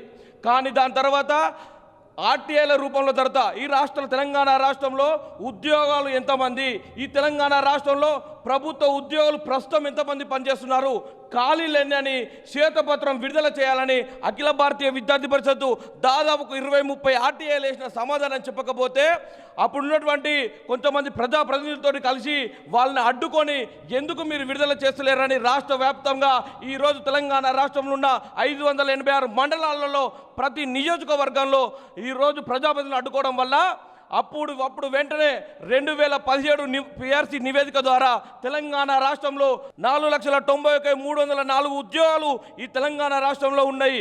కానీ పనిచేసే సంఖ్య 3,178 మంది పనిచేస్తున్నారని చెప్పింది. దాని తర్వాత 1,91,126 ఉద్యోగాలు ఉన్నాయని పిఆర్సీ నివేదిక ద్వారా ప్రకటన చేసినా కానీ 2017 నుండి ఇప్పటి వరకు కూడా ఉద్యోగాలు ఒక్కటి కూడా భర్తీ చేయలేదు. దాని తర్వాత 2021, 2022న కేటీఆర్ కానీ సబితమ్మ కానీ తెలంగాణ రాష్ట్రంలో ఎలక్షన్ ద్వారా ప్రజాప్రతినిధులైనటువంటి వారందరినీ అడుగున అడ్డుకోవడం వల్ల దాదాపు తెలంగాణ రాష్ట్రంలో 28 నోటిఫికేషన్లు వేసిన తర్వాత అప్పుడు ఉన్నటువంటి కార్యదర్శితో మేము స్వాగతం కూడా పలికినాం. కానీ దాని లెక్కలు అన్నీ తీసిన తర్వాత మేము ఎక్కడ ఉద్యమాన్ని సాధించేది ఒక వార్ రూమ్లలో, ఏసీ రూమ్లలో కాదు, మా హాస్టల్లో ఉన్నటువంటి ముంగటున్నటువంటి ఛాయ కొట్ల బండల మీద చర్చ పెడతాం. ఆ చర్చలు పెట్టిన తర్వాత మాకు తెలిసింది ఏంటంటే 28 నోటిఫికేషన్లకు 42,571 నోటిఫికేషన్లు మాత్రమే. కానీ 1,90,126 ఉద్యోగాలు కావాలని మేము అడుగుతున్నాము. మీరు మాకు ఉద్యోగం అనేది మా హక్కు, అంతేకాని మీరు వేసే భిక్ష కాదని ఆ ప్రభుత్వాన్ని గద్దెదించేదాకా పోరాడతాం. అంతేకాకుండా ఏబీవీపీ తప్పును ఇది తప్పు అని ప్రాజెక్టే కాదు, అఖిల భారతీయ విద్యార్థి పరిషత్తు ఈ తప్పును ఏ విధంగా సరి చేయాలని కూడా గణాంకాలు కూడా ఈరోజు ఏబీవీ తెలియజేస్తుంది. ఎందుకోసం అంటే ఏబీవీ అంటే స్టూడెంట్సే కాదు, మా ఏబీవీ అంటే ఈరోజు ఫుల్ టైమర్స్ ఉంటారు, అదేవిధంగా ఏబీవీ స్టూడెంట్ కార్యకర్తలు ఉంటారు. మమ్మల్ని గైడ్ చేయడానికి ప్రొఫెసర్లు, ఉపాధ్యాయులు మమ్మల్ని ముందుకు నడిపిస్తూ ఉంటారు. ఈరోజు తెలంగాణ రాష్ట్రంలో ఏబీవీపీ ఆర్గనైజేషన్కు మాత్రమే ఈరోజు ప్రెసిడెంట్ అంటే ఒక ప్రొఫెసర్ ఉంటారు. కానీ ఏ ఆర్గనైజేషన్కైనా స్టూడెంట్ లీడర్ ఉంటారు. మమ్మల్ని గైడ్ చేసేది, మమ్మల్ని ముందుకు నడిపించేది ఉపాధ్యాయులతోటి ఒక సిస్టమేటిక్ ఆర్గనైజేషన్. చాలా వరకు కూడా ఇంతకుముందు అన్న కూడా అడిగారు, ఈరోజు బీజేపీకి మీరు కోట్, కానీ అస్సలు కాదు. మాది 1949 జూలై 9th స్థాపించబడ్డది. కానీ కేవలం బీజేపీ 1982లో స్థాపించారు. దానికి మాకు చాలా తక్కువ ఉంది. దాంతో పోల్చుకుంటే మెంబర్షిప్ అఖిల భారతీయ విద్యార్థి పరిషత్కే ఈ దేశంలో కానీ ఈ రాష్ట్రంలో కానీ ఎక్కువ ఉందంటే ఈరోజు ఏబీవీపీ కానీ తెలియజేస్తున్నాం. అంతేకాకుండా ఈ తెలంగాణ రాష్ట్రంలో సువిశాలంగా ఉండాలి.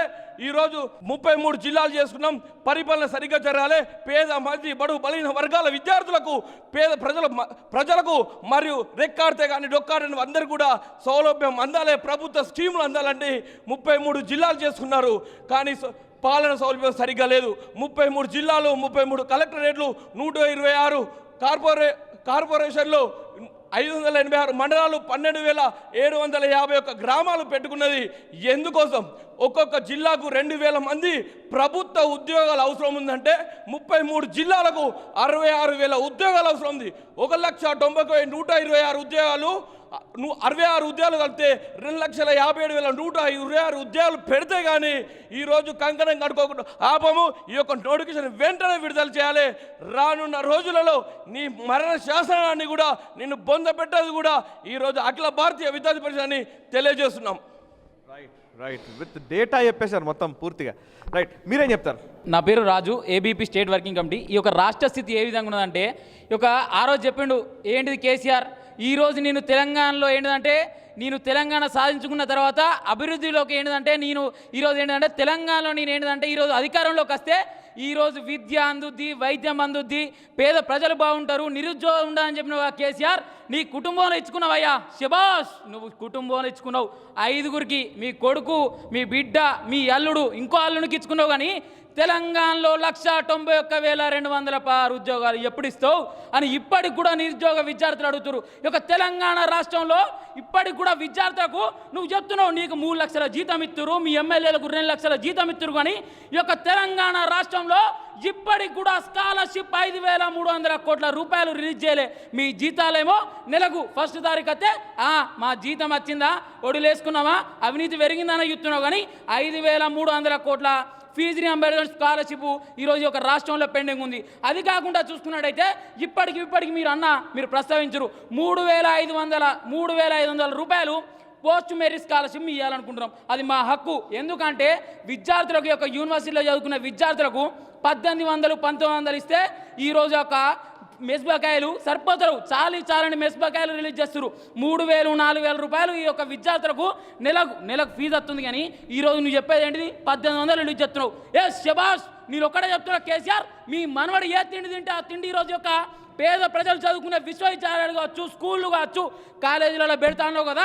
ఇప్పటికి నేను చెప్తా, నీ కొడుకు, నీ మనవడు, నీ బిడ్డ, నువ్వు తినే తిండి యొక్క ఉస్మాన్ యూనివర్సిటీ కావచ్చు, ఒక కాకతీయ యూనివర్సిటీ కావచ్చు, ఇక్కడున్న ప్రభుత్వ స్కూళ్ళు కావచ్చు, లేకపోతే ప్రభుత్వ కళాశాలలో నువ్వు పెడుతున్నావా అని ఇప్పటి వరకు మేము విన్నవించుకుంటున్నాం. కేసీఆర్, నువ్వు చెప్తావు కదా రాష్ట్రం అభివృద్ధి చెందింది, రాష్ట్రం అభివృద్ధి చెందింది అని చెప్తున్నావు కదా. ఎక్కడ రాష్ట్రం అభివృద్ధి చెందింది? కాళేశ్వరం ప్రాజెక్ట్ తోటి నీ కుటుంబం అభివృద్ధి చెందింది. కాళేశ్వరం ప్రాజెక్ట్ తోటి నీ కుటుంబం అభివృద్ధి చెందింది. లిక్కర్ స్కామ్లో నీ బిడ్డ అభివృద్ధి చెందింది. ఈ యొక్క టీఎస్పీఎస్సీ పేపర్ లీకేజ్లో కేటీఆర్ అభివృద్ధి చెందింది. కానీ ఒక రాష్ట్రంలో ఉన్న ప్రజలు ఎక్కడేసిన గొంగడి ఆ విధంగానే ఉన్నది. ఇప్పటి కూడా చెప్తాను, నేను ఒక్కటి ప్రస్తావిస్తా. ఒక రాష్ట్రం తెచ్చుకుంది, నీళ్లు నిధులు నియామకాలు అన్నారు కదా. 1,90,000 కోట్ల రూపాయలు కేటాయించాడు కాళేశ్వరం ప్రాజెక్టుకు. కాళేశ్వరం తోటి కలకల మెరిసేటి కాళేశ్వరం అన్నాడు కేసీఆర్. కాళేశ్వరం తోటి మొత్తం భూమి ఏంటిది, భూములు మొత్తం మండుతాయి, భూములకు మొత్తం సాగేసుకుంటారు, భూములకు మొత్తం నీళ్ళు పోతాయి అన్నావు. ఇప్పటి కూడా చెప్తున్నా, కాళేశ్వరం ప్రాజెక్టు తోటి ఏ ఒక్క జిల్లా కావచ్చు, ఏ ఒక్క గ్రామానికి కూడా నువ్వు నీళ్ళు ఇచ్చిన దాఖలాలు ఉన్నాయా కేసీఆర్? నువ్వు చెప్తావు కదా ఆ కాళేశ్వరం మెగా కృష్ణారెడ్డికి అప్పచెప్పి మెగా కృష్ణారెడ్డి తోటి ఆ యొక్క అవినీతిలో మీరేంటంటే 1,90,000 కోట్ల అవినీతిలో నువ్వు నీ యొక్క పొత్తు ఎంత, నీ వాట అయిందని అంటున్నావు. ఇప్పటికి కూడా కేటీఆర్ చెప్తుండు, టీఎస్పీఎస్సీ పేపర్ లీకేజ్ గురించి నీకు సంబంధం లేదా? టీఎస్పీఎస్సీ పేపర్ లీకేజీ, నువ్వు ఒక ఐటీ మినిస్టరు, ఒక కంప్యూటర్ సాఫ్ట్వేర్ డెవలప్ చేసే మినిస్టర్ నువ్వు. ఈరోజు టీఎస్పీఎస్సీ అనేది ఆన్లైన్లో నిర్వహించారు. ఆన్లైన్లో నిర్వహించిన తర్వాత మరి ఏంటిది, రేణుకా రాజశేఖర్ ఉన్నారు, పేపర్ అమ్ముకున్నాగా గింత కూడా అక్కడ ఉన్న చిన్న అధికారులు ఆ పేపర్ లీకేజ్ అంటే నీకు ఈ యొక్క రాష్ట్రంలో ఐటీ మినిస్టర్గా పనిచేసే అవసరం అని మేము ప్రస్తావిస్తున్నాం. అది పక్కకు పెడితే ఇప్పటికి చెప్పిండు సెల్ఫ్ ఫైనాన్స్ అన్న, ఇప్పటికి చెప్తున్నా, ఈ యొక్క రాష్ట్రం ఏంటంటే విద్య, వైద్యం, నిరుద్యోగం ఏంటంటే కొట్టిమిట్టాడుతుంది. దీంతో ఆ రోజు నువ్వు తెలంగాణ తెచ్చుకున్న తర్వాత ఇవన్నీ రంగాలు బలోపేతం చేస్తున్నావు కదా. ఇప్పటి కూడా ప్రభుత్వ వైద్య రంగం చూసుకుంటే ఇప్పటి కూడా ప్రభుత్వ హాస్పిటల్ ఏ విధంగా ఉన్నాయంటే ఇప్పటి కూడా అక్కడికి పోతే నేను చచ్చిపోతా అనే ధైర్యంతో ఉన్నారు. కానీ డబ్బులు లేక ఇప్పటికి కూడా ప్రైవేట్ హాస్పిటల్కి పోయిన దాఖలాలు యొక్క తెలంగాణ రాష్ట్రం లేదు. అంటే ఒక తెలంగాణ రాష్ట్రంలో ఒక పేద విద్యార్థి కావచ్చు, పేద ప్రజలు కావచ్చు, రైతులు కావచ్చు, నిరుద్యోగులు కావచ్చు, బతకడానికి హక్కు లేదా? ఈ యొక్క తెలంగాణలో ఓట్లేసి గెలిపించింది మేము. ఒక తెలంగాణ తెచ్చుకుంటూ మేము ఆ రోజు పోరాటాలు చేసి ఉద్యమాలు చేస్తే తెలంగాణ సాకారమైంది. ఈరోజు తెలంగాణలో మేము బతకడానికి హక్కు లేదా? మా హక్కులను అడగడానికి హక్కు లేదా అని మేము ప్రశ్నిస్తున్నామన్న. రైట్. చాలా ఆవేశంగా మాట్లాడుతున్నారు.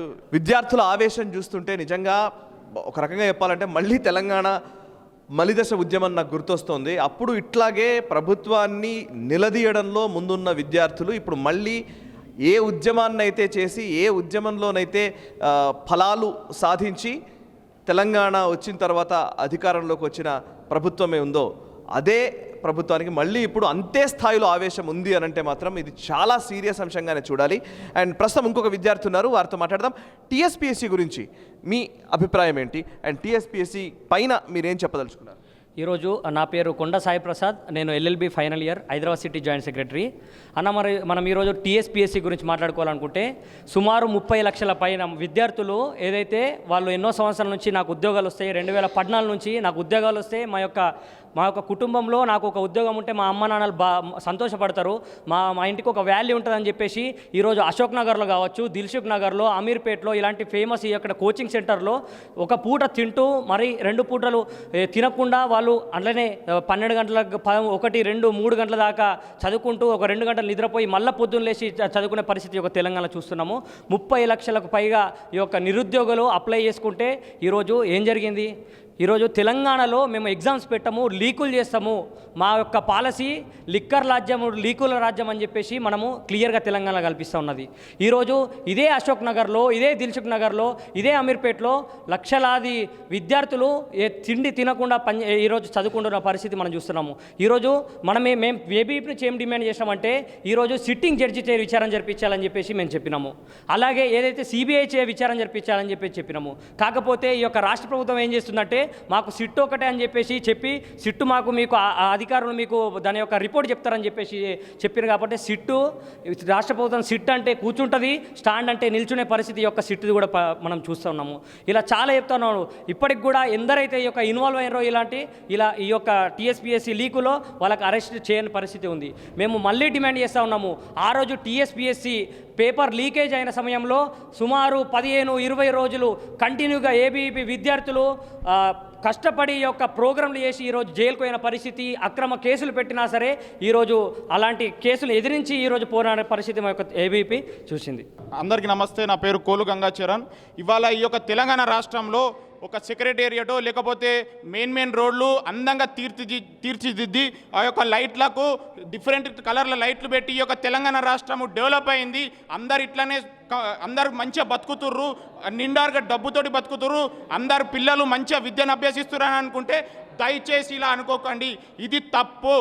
బస్తీలకు పోతే తెలుస్తుంది ఎవరు విద్యను అభ్యసిస్తుర్రో లేకపోతే ఎవరు పని చేస్తుర్రో అనేది తెలుస్తుంది. ఇవాళ మెయిన్ రోడ్డు అందాలు కనబడుతుండే కావచ్చు, కానీ బస్తీలకు పోతే కనీసం తాగునీరు లేనటువంటి పరిస్థితి ఈ యొక్క తెలంగాణ రాష్ట్రంలో ఉంది. కనీసం చదివించుకోలేనటువంటి పరిస్థితి ఈ యొక్క తెలంగాణ రాష్ట్రంలో ఉంది. గత 9 ఏళ్ళగా మనం చూసుకోవచ్చు, జాబ్ నోటిఫికేషన్లు లేవు. విద్యార్థుల వ్యతిరేక చట్టన జరుగుతుంది ఈ యొక్క తెలంగాణ రాష్ట్రంలో. ప్రజా వ్యతిరేక పాలన జరుగుతుంది ఈ యొక్క తెలంగాణ రాష్ట్రంలో. రైతు వ్యతిరేక పాలన జరుగుతుంది ఈ యొక్క తెలంగాణ రాష్ట్రంలో. రైతుల దగ్గరకు పోతే కనీసం వడ్లు కొనలేనటువంటి పరిస్థితి ఈ యొక్క తెలంగాణ రాష్ట్రంలో ఉంది. ఇలా చూసుకుంటూ పోతే విద్యార్థులకు ప్రతి ఇయర్ మనం 2019లో చూసుకోవచ్చు 9,74,000 మంది ఇంటర్మీడియట్ ఎడ్యుకేషన్ రాస్తే అందులో 3,95,000 మంది ఫెయిల్ అయిపోయారు.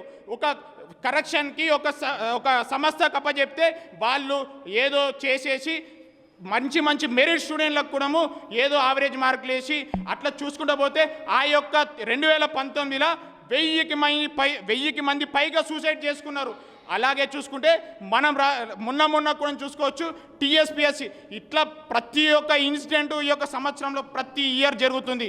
కానీ దీని యొక్కటి ఏదో వేరే న్యూస్ క్రియేట్ చేసి ఈ యొక్క న్యూస్ని తప్పుదోవ పట్టించేటటువంటి రాష్ట్రం ఈ యొక్క తెలంగాణ రాష్ట్రంలో ఉంది. కానీ విద్యార్థి పరిషత్ ప్రతి ఒక్క ఇష్యూని హైలైట్ చేసి ఇవాళ నైతిక హక్కు లేదు ఈ యొక్క తెలంగాణ రాష్ట్రంలో, తెలంగాణ రాష్ట్రానికి పాలించేటటువంటి హక్కు లేదని చెప్పేసి మేము ఈ యొక్క గద్దె దించేంత వరకు మా పైన కేసులు పెట్టుకున్నా, లాఠీ చార్జీలు చేసినా, జైళ్ళలో పెట్టినా అస్సలకే తగ్గేది లేదని చెప్పేసి కొట్లాడడం జరుగుతుంది. ఇవాళ 100% గద్దె కూల్చేది మేమందరం ఏబీవీ పొలం తలుచుకుంటేనే.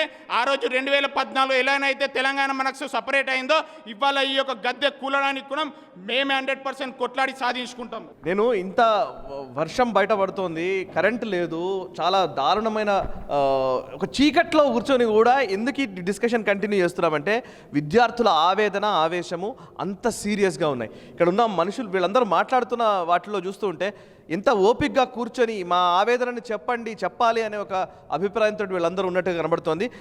మీరు ప్రిసైజ్గా చెప్పండి, మీ అభిప్రాయం చెప్పండి. నా పేరు అక్యార్ Mahesh, state working committee member.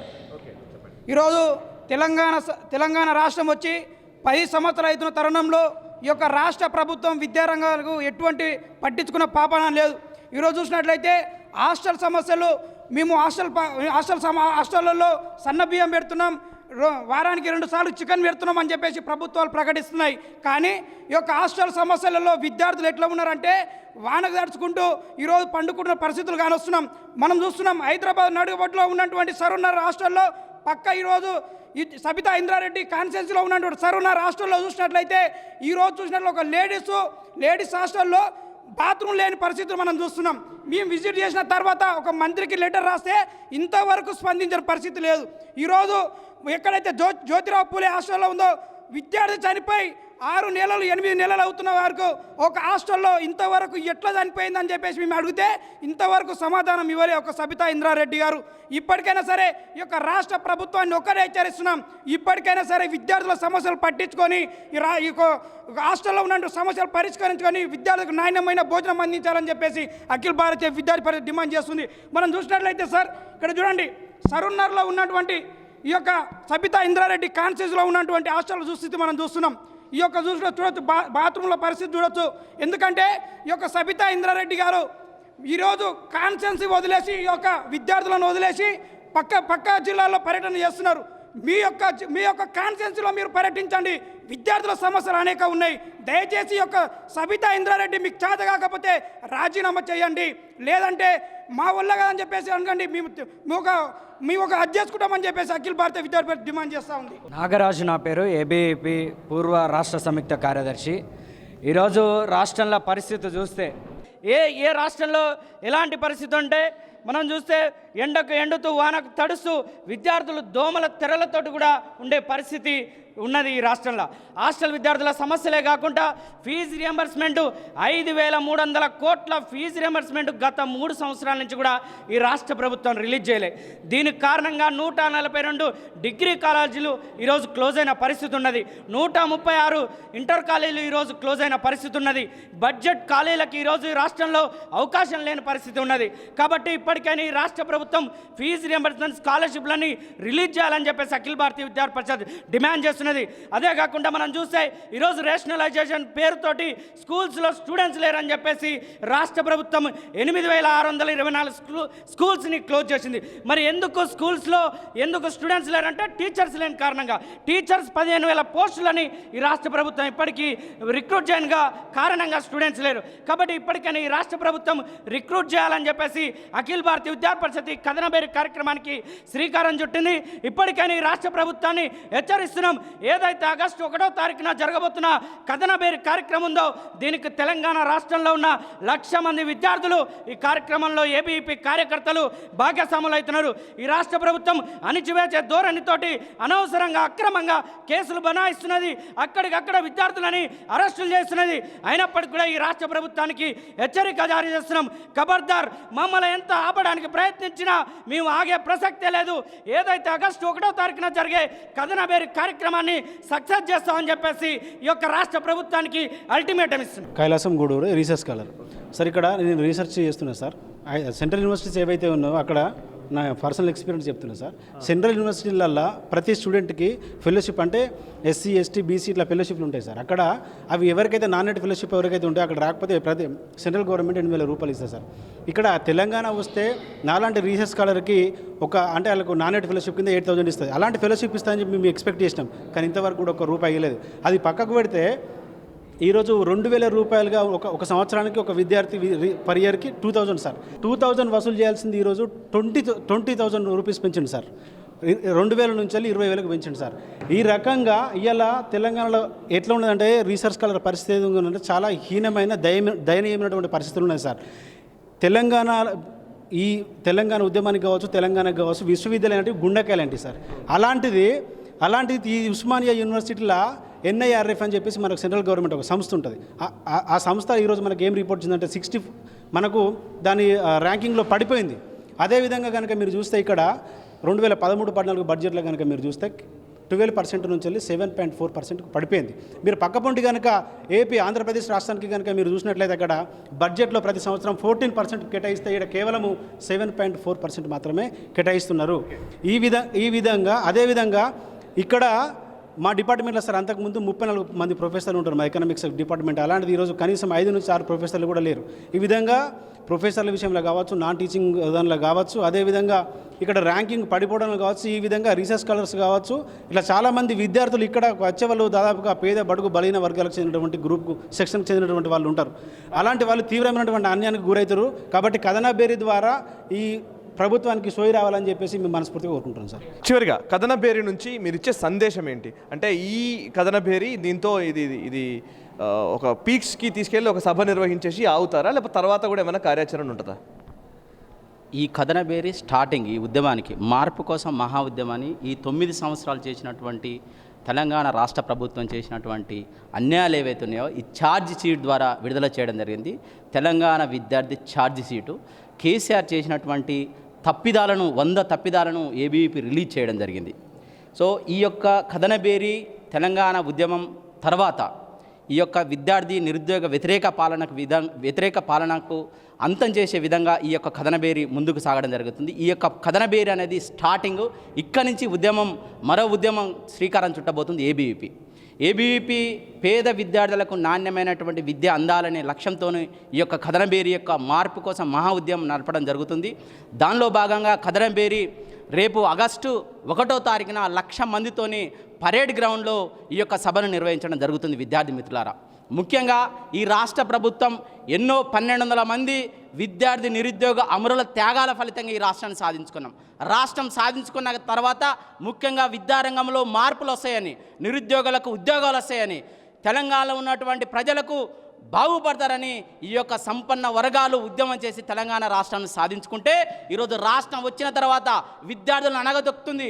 నిరుద్యోగులకు ఉద్యోగాలు ఇవ్వకుండా ఈరోజు విద్యార్థి నిరుద్యోగ వ్యతిరేక విధానాలతోని ఈ యొక్క రాష్ట్ర ప్రభుత్వం నియంత పాలన చేస్తుంది. ఈ యొక్క నియంత పాలనకు బుద్ధి చెప్పే విధంగా ఈ యొక్క కథనబేరి ఈ యొక్క ఏబీవీపీ మోగించబోతుందని ఈ సందర్భంగా తెలియజేస్తున్నాను. ఈరోజు రాష్ట్రంలో ప్రభుత్వ పాఠశాల నుంచి యూనివర్సిటీ స్థాయిల వరకు మొత్తం కూడా విద్యను విధ్వంసం చేసినటువంటి పరిస్థితి ఈ యొక్క రాష్ట్రంలో ఉంది. 2014లో తెలంగాణ రాష్ట్రం ఆవిర్భవించినప్పుడు 10% ఉన్నటువంటి ఈ యొక్క విద్యారంగానికి కేటాయించినటువంటి నిధులు ఏకదాటికి 6% చేసిందంటే ఈ యొక్క విద్యా వ్యవస్థ మీద ఇక రాష్ట్ర ప్రభుత్వం ఉన్నటువంటి చిత్తశుద్ధి ఏందో మనకు తెలుస్తుంది. దేశంలో ఎక్కడ లేనటువంటి, దేశంలో ఏ రాష్ట్రంలో లేనట్టు విధంగా అతి తక్కువ బడ్జెట్ని ప్రవేశపెడుతున్నటువంటి విద్యారంగంలో ఏదైతే ఉందో అది ఈ తెలంగాణ రాష్ట్రం మాత్రమేనటువంటి సందర్భం మనందరికీ తెలిసినటువంటి విషయం. ఈరోజు ప్రభుత్వ పాఠశాలను ఒకవైపు మూసేస్తున్నారు, మరోవైపు కార్పొరేట్ కళాశాలలకు ఒత్తాసు పలుస్తూ వేల రూపాయల ఫీజులు దోపిడీ చేస్తున్న ఈ యొక్క రాష్ట్ర ప్రభుత్వాన్ని ముద్దు నిద్ర వేయడం లేదు. ఈరోజు ప్రభుత్వ పాఠశాలలో మౌలిక వసతులు లేనటువంటి పరిస్థితి, పేద మధ్యతరగతి గ్రామీణ ప్రాంతాల్లో ఉన్నటువంటి విద్యార్థులు బడులకు వచ్చేటువంటి పరిస్థితులు లేదు. ఎందుకంటే అక్కడ బడులు శిథిలమైనటువంటి పరిస్థితి, కనీసం టాయిలెట్ లేనటువంటి పరిస్థితి, ఈరోజు ఆ మహిళలకు కూడా టాయిలెట్ లేనటువంటి పరిస్థితి, దాపరించినటువంటి పరిస్థితి ప్రభుత్వ పాఠశాలలు ఉన్నాయి. పైపెచ్చి ఈరోజు ప్రభుత్వ పాఠశాలను మూసివేస్తూ ఈరోజు కార్పొరేట్ ప్రైవేట్ పాఠశాలకు ఒత్తాసు పలుతున్నటువంటి ప్రభుత్వానికి బుద్ధి చెప్పడానికే ఈ యొక్క కథనబేరిని తీసుకోవడం జరిగింది. అదేవిధంగా కార్పొరేట్ కళాశాల రాష్ట్రంలో ఈ రాష్ట్రం ఏర్పడిన తర్వాత కార్పొరేట్ కళాశాలను తెలంగాణ పొలిమేర వరకు తరిమి కొడుతున్న ముఖ్యమంత్రి ఈరోజు అదే కార్పొరేట్ కళాశాలతో కుమ్మి కలిసి ఈరోజు మారుమూల గ్రామాలకు కూడా కార్పొరేట్ కళాశాలలు ఉన్నాయి. రోజుకొక విద్యార్థి ఆత్మహత్య చేసుకుంటూ, క్లాస్ రూముల్లో ఆత్మహత్య చేసుకుంటే కానీ ఈ యొక్క ముద్దు నిద్రపోయినటువంటి రాష్ట్ర ప్రభుత్వం ఎందుకు స్పందిస్తలేదని మేము అడుగుతున్నాం. ఎందుకు కార్పొరేట్ కళాశాలను బ్యాన్ చేయరు? ఈరోజు విద్యా వ్యాపారం చేస్తున్నటువంటి కార్పొరేట్ కళాశాల మీద ఎందుకు మీకు నియంత్రణ లేదని మేము అడుగుతున్నాం. అందుకే కార్పొరేట్ కళాశాలను నియంత్రించే వరకు ఏబీపీ ఉద్యమం చేస్తుంది. అందుకే ఈ కథనబేరిని మోగించబోతున్నాం. అదేవిధంగా ప్రభుత్వ యూనివర్సిటీ ఉద్యమ కేంద్రమైనటువంటి యూనివర్సిటీలో ఈరోజు మీటింగ్ జరుగుతున్నది. ఈ యొక్క ప్రభుత్వ యూనివర్సిటీలను అనగదొక్కే ప్రయత్నం చేస్తున్నారు. ఇక్కడ విద్యార్థులను అనగదొక్కేటువంటి ప్రయత్నం చేస్తున్నారు. ఇక్కడ తెలంగాణ రాష్ట్రం ఏర్పడిన తర్వాత ఒక్కడి కూడా అధ్యాపక పోస్టును భర్తీ చేయలేదు. ఈ రాష్ట్రంలో తెలంగాణ రాష్ట్రం ఏర్పడిన తర్వాత ఒక్కడి కూడా టీచర్ పోస్టు భర్తీ చేయలేదు. తెలంగాణ రాష్ట్రం వచ్చిన తర్వాత ఒక్క డిఎల్ పోస్టును భర్తీ చేయలేదు. మరి ఇక్కడ ఫ్యాకల్టీ లేనటువంటి పరిస్థితుల్లో విద్యార్థులు ఏ విధంగా చదువుకుంటారని మేము అడుగుతున్నాం. ఈ యొక్క ఫ్యాకల్టీ రిక్రూట్మెంట్ కోసం ఈ కథనబేరి మోగిస్తున్నాం. అదేవిధంగా పేద విద్యార్థులు, బడుగు బలిగిన విద్యార్థులకు ఆసరగా నిలిచినటువంటి ఫీజు రియంబర్స్మెంట్ రాదు. ఈరోజు ఫీజు రియంబర్స్మెంట్ రాదు.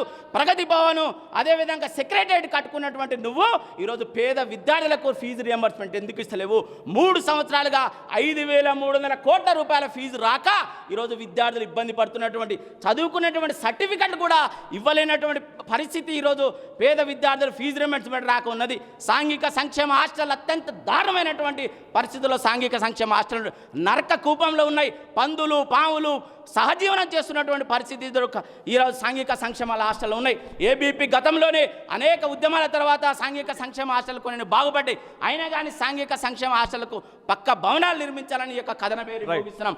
అదేవిధంగా ఈ యొక్క టీఎస్పీఎస్సీ 191,000 ఉద్యోగాల నోటిఫికేషన్ యుద్ధ ప్రాతిపదికన భర్తీ చేసేంత వరకు ఈ యొక్క కథనబేరిని మోగిస్తాం. అందుకే నిరుపేద విద్యార్థులకు, నిరుద్యోగులకు ఉద్యోగాలు రావడానికి ఈ యొక్క కథనబేరిని మోగిస్తాం. కాబట్టి విద్యారంగ పరీక్షణ కోసం అవినీతి రహితమైనటువంటి నవనిర్మాణ తెలంగాణ కోసం ఈ కథనబేరి మోగిస్తున్నాం. ఈ కథనబేరి మార్పు కోసం మహా ఉద్యమం జరగాలి. మార్పులు ప్రభుత్వంలో ఉన్న మార్పులు రావాలి, లేకుంటే విద్యారంగంలో ఉన్న మార్పులు రావాలి. దానికోసం ఈ మార్పు కోసం మహావిద్యాలయం నడిపినాం. కాబట్టి ఈ యొక్క రాష్ట్ర ప్రభుత్వానికి బుద్ధి వచ్చే విధంగా, తెలంగాణ ఎడ్యుకేషన్లో మార్పు వచ్చే విధంగా ఈ యొక్క కథన పేరు మొదలుపెట్టినాం. ఈ మొదలుపెట్టి ఈ రాష్ట్ర ప్రభుత్వాన్ని గద్దె దించేంత వరకు, విద్యారంగంలో మార్పు వచ్చేంత వరకు ఈ ఉద్యమాన్ని కొనసాగిస్తాం. కబ్జాలకు సంబంధించి కూడా వాటిపైన కూడా పోరాడుతున్న విద్యార్థులు ఉన్నారు.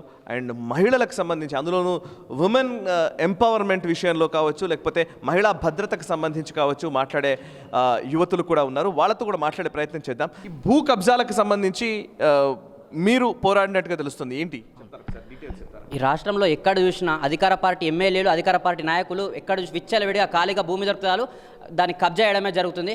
ఆనాడు ఉస్మాన్ యూనివర్సిటీ 1918లో ప్రారంభమైనప్పుడు 2400 ఎకరాలు ఉంటుండే, కానీ విచ్చలవిడిగా ఎక్కడ చూస్తే అక్కడ కబ్జాలు చేపట్టి ఇప్పుడు చూస్తే ఆఖరికి 1600 ఎకరాలు మాత్రమే మిగిలింది. మా యొక్క ఏబీవీపీ ఎప్పటి నుంచో 70 ఏళ్ళకెళ్ళైనా సరే ఉస్మాన్ యూనివర్సిటీ భూముల కోసం కాపాడడానికి కొట్లాడుతూనే ఉంది. మాకు జూన్ 15 తారీఖు నాడు అర్ధరాత్రి మాకు ఫోన్ కాల్ వచ్చింది, హబ్సిగూడలో ల్యాండ్లు కబ్జా చేస్తున్నారని. మేము 11:30కి మేము మా యొక్క ఏబీవీ కార్యకర్తలు హబ్సిగూడ పోయేసి ఆ ల్యాండ్ కబ్జాని అడ్డుకున్నాము. 60 మంది మా మీద దాడి చేసిరు. ఆ తర్వాత రోజు మేము ఏబీవీ కార్యకర్తలు మళ్ళీ ఆ కబ్జా ఆ సైట్ దగ్గరకు పోయి ల్యాండ్ని క్లియర్ చేసుకున్నాము. ఈ ఉస్మాన్ యూనివర్సిటీ కాదు, రాష్ట్రంలో ఉన్న Satavahana university, Telangana university, Palem university, Warangal Kakatiya university కూడా ఆనాడు కాకతీయ యూనివర్సిటీ మొదలైనప్పుడు 1018 ఎకరాలు ఉంటుండే, కానీ ఇప్పుడు చూస్తే ఆ కాకతీయ యూనివర్సిటీ 670 ఎకరాలకే మిగిలింది. పోయిన నెల కూడా కాకతీయ యూనివర్సిటీలో కూడా విద్యార్థులు లేని సమయంలో చూసి అర్ధరాత్రి 1 ఎకరాన్ని కబ్జా చేద్దామని కూడా దుండగులు, టీఆర్ఎస్ నాయకులు ప్రయత్నించారు. ఇప్పుడు మేము తెలియజేస్తున్నాము, ఏబీవీపీ ఎప్పుడైనా సరే యూనివర్సిటీ భూములను కాపాడడానికి ముందుంటుంది. యూనివర్సిటీ భూములను ఎవరు కబ్జా చేస్తున్నా సరే మేము భయపడము, వారిని అడ్డుకుంటామని కూడా ఏబీవీపీ ఈ విధంగా హెచ్చరిస్తుంది. Deepti, ABVP state executive member. ఇప్పుడు తెలంగాణ రాష్ట్రంలో చూసుకుంటే మహిళలకు ఎలాంటి రక్షణ లేదు. గర్ల్స్ హాస్టల్ చూసుకుంటే ఒక్కటే వార్డెన్ ఉంటుంది, ఒక సీసీ కెమెరా ఉండదు, సొంత భవనాలు ఉండవు. మొన్నటికి మొన్న జయశంకర్ భూపాలపల్లి ఒక ఐటీఐ కాలేజ్లో ఇదన్నా చీరల్ని అంటే ఒక వాష్రూమ్ కోసం ఒక 3 చీరల్ని తడకల్లా కట్టుకొని ఇదే మీ వాష్రూమ్ అని చూపించినది. ఇది ఒకసారి చూడండి, ఇదే మీ వాష్రూమ్ అనేసి తెలంగాణ ప్రభుత్వం చూపించడం జరిగింది. చీరల్ని అడ్డుగా పెట్టుకొని ఇదే మీ వాష్రూమ్ అనేసి వాష్రూమ్ లాగా యూజ్ చేస్తున్నారు గర్ల్స్ దీన్ని. ఈ తెలంగాణ రాష్ట్రం మహిళల కోసం షీ టీమ్స్ అనేసి ఒకటి పెట్టినారు. ఈ షీ టీమ్స్ కాస్త షో టీమ్స్ లాగా మారిపోయినాయి. అన్ని షీ టీమ్స్ ఉన్న తర్వాత ఇప్పుడు అత్యాచారాలు ఎందుకు జరుగుతున్నాయి, మహిళల పైన హత్యలు ఎందుకు జరుగుతున్నాయి, ఇంకా ఇలాంటి విద్యార్థి సమస్యలన్నింటినీ పరిష్కరించడం కోసం మేము కథన బేరి అనే దానికి శ్రీకారం చుట్టడం జరిగింది. రైట్. విద్యార్థి సంఘం నాయకులందరూ కూడా చాలా ఆవేశంగా ఉన్నారు, చాలా కోపంతో ఉన్నారు. నిజంగా ఈ తెలంగాణ ఉద్యమంలో ఆవేశము లేదా ఇంకా చెప్పాలంటే ఎమోషన్ తెలంగాణ ఉద్యమానికి ఊపిరి. అట్లాంటి మళ్ళీ ఎమోషన్ నేను 10 ఏళ్ల క్రితం 15 ఏళ్ల క్రితం తెలంగాణ మలిదశ ఉద్యమం టైంలో చూశాను. అంతకంటే 10ంతల ఎక్కువ ఆవేశం ఈరోజు విద్యార్థుల్లో కనబడుతోంది. సో ఇది ఎటువంటి పరిణామాలకు దారితీస్తుంది అండ్ రాబోయే రోజుల్లో విద్యార్థుల కథన బేరి ఇంకా ఎటువంటి రాజకీయ సమీకరణలకు ఊపిరి పోస్తుంది అనేది మనం వేచి చూడాల్సిన అంశము. ఉస్మానియా విశ్వవిద్యాలయంలో ఆర్ట్స్ కాలేజ్ ప్రాంగణం నుంచి అందులోని ఒక ఆడిటోరియంలో నిర్వహించినటువంటి రౌండ్ టేబుల్ సమావేశము. యాక్చువల్లీ నిజంగా మాట్లాడితే ఎనీ జర్నలిస్ట్ ఎక్కడైనా సరే ఒక ప్రోగ్రామ్ చేస్తున్నామనంటే కరెంట్ పోయినా ఇంకోటి ఏదైనా అని క్వాలిటీ అనే ఒక అంశాన్ని బేస్ చేసుకొని ఆగిపోవాల్సి వస్తుంది. కానీ విద్యార్థులు ఇక్కడ కదలట్లేదు, అక్కడ కూర్చొని వాళ్ళ ఆవేదనను చెప్పాలి అనుకుంటున్నారు. నిజానికి మీడియా కూడా ఈ అంశంలో సీతకన్నేసిందనే చెప్పాలి. చాలా వరకు మీడియా ఛానళ్ళు కూడా విద్యార్థుల ఆవేదనని ప్రొజెక్ట్ చేయడంలో ఎందుకో వెనకాడుతున్నాయి. సో ఈ నేపథ్యంలోనే NHTV ఇక్కడికి రావడం జరిగింది. నేషనలిస్ట్ హబ్ ఈ అంశాన్ని టేకప్ చేస్తోంది. కథన బేరీ ద్వారా విద్యార్థి లోకం ఏం కోరుకుంటోందో, వాళ్ళ డిమాండ్లు ఏంటో ప్రజల ముందుకు తీసుకెళ్లే ప్రయత్నం చేస్తోంది. ఈ నేపథ్యంలోనే ఈ కథన భేరీ ఆగస్టు 1వ తేదీన జరగబోతోంది పరేడ్ గ్రౌండ్స్లో. విద్యార్థులు వచ్చే ఈ కథన భేరీ ద్వారా ఎటువంటి పరిణామాలు ఉంటాయి, దానికి ప్రభుత్వం నుంచి ఎటువంటి స్పందన వస్తుంది అనేది మనం వేచి చూడాలి.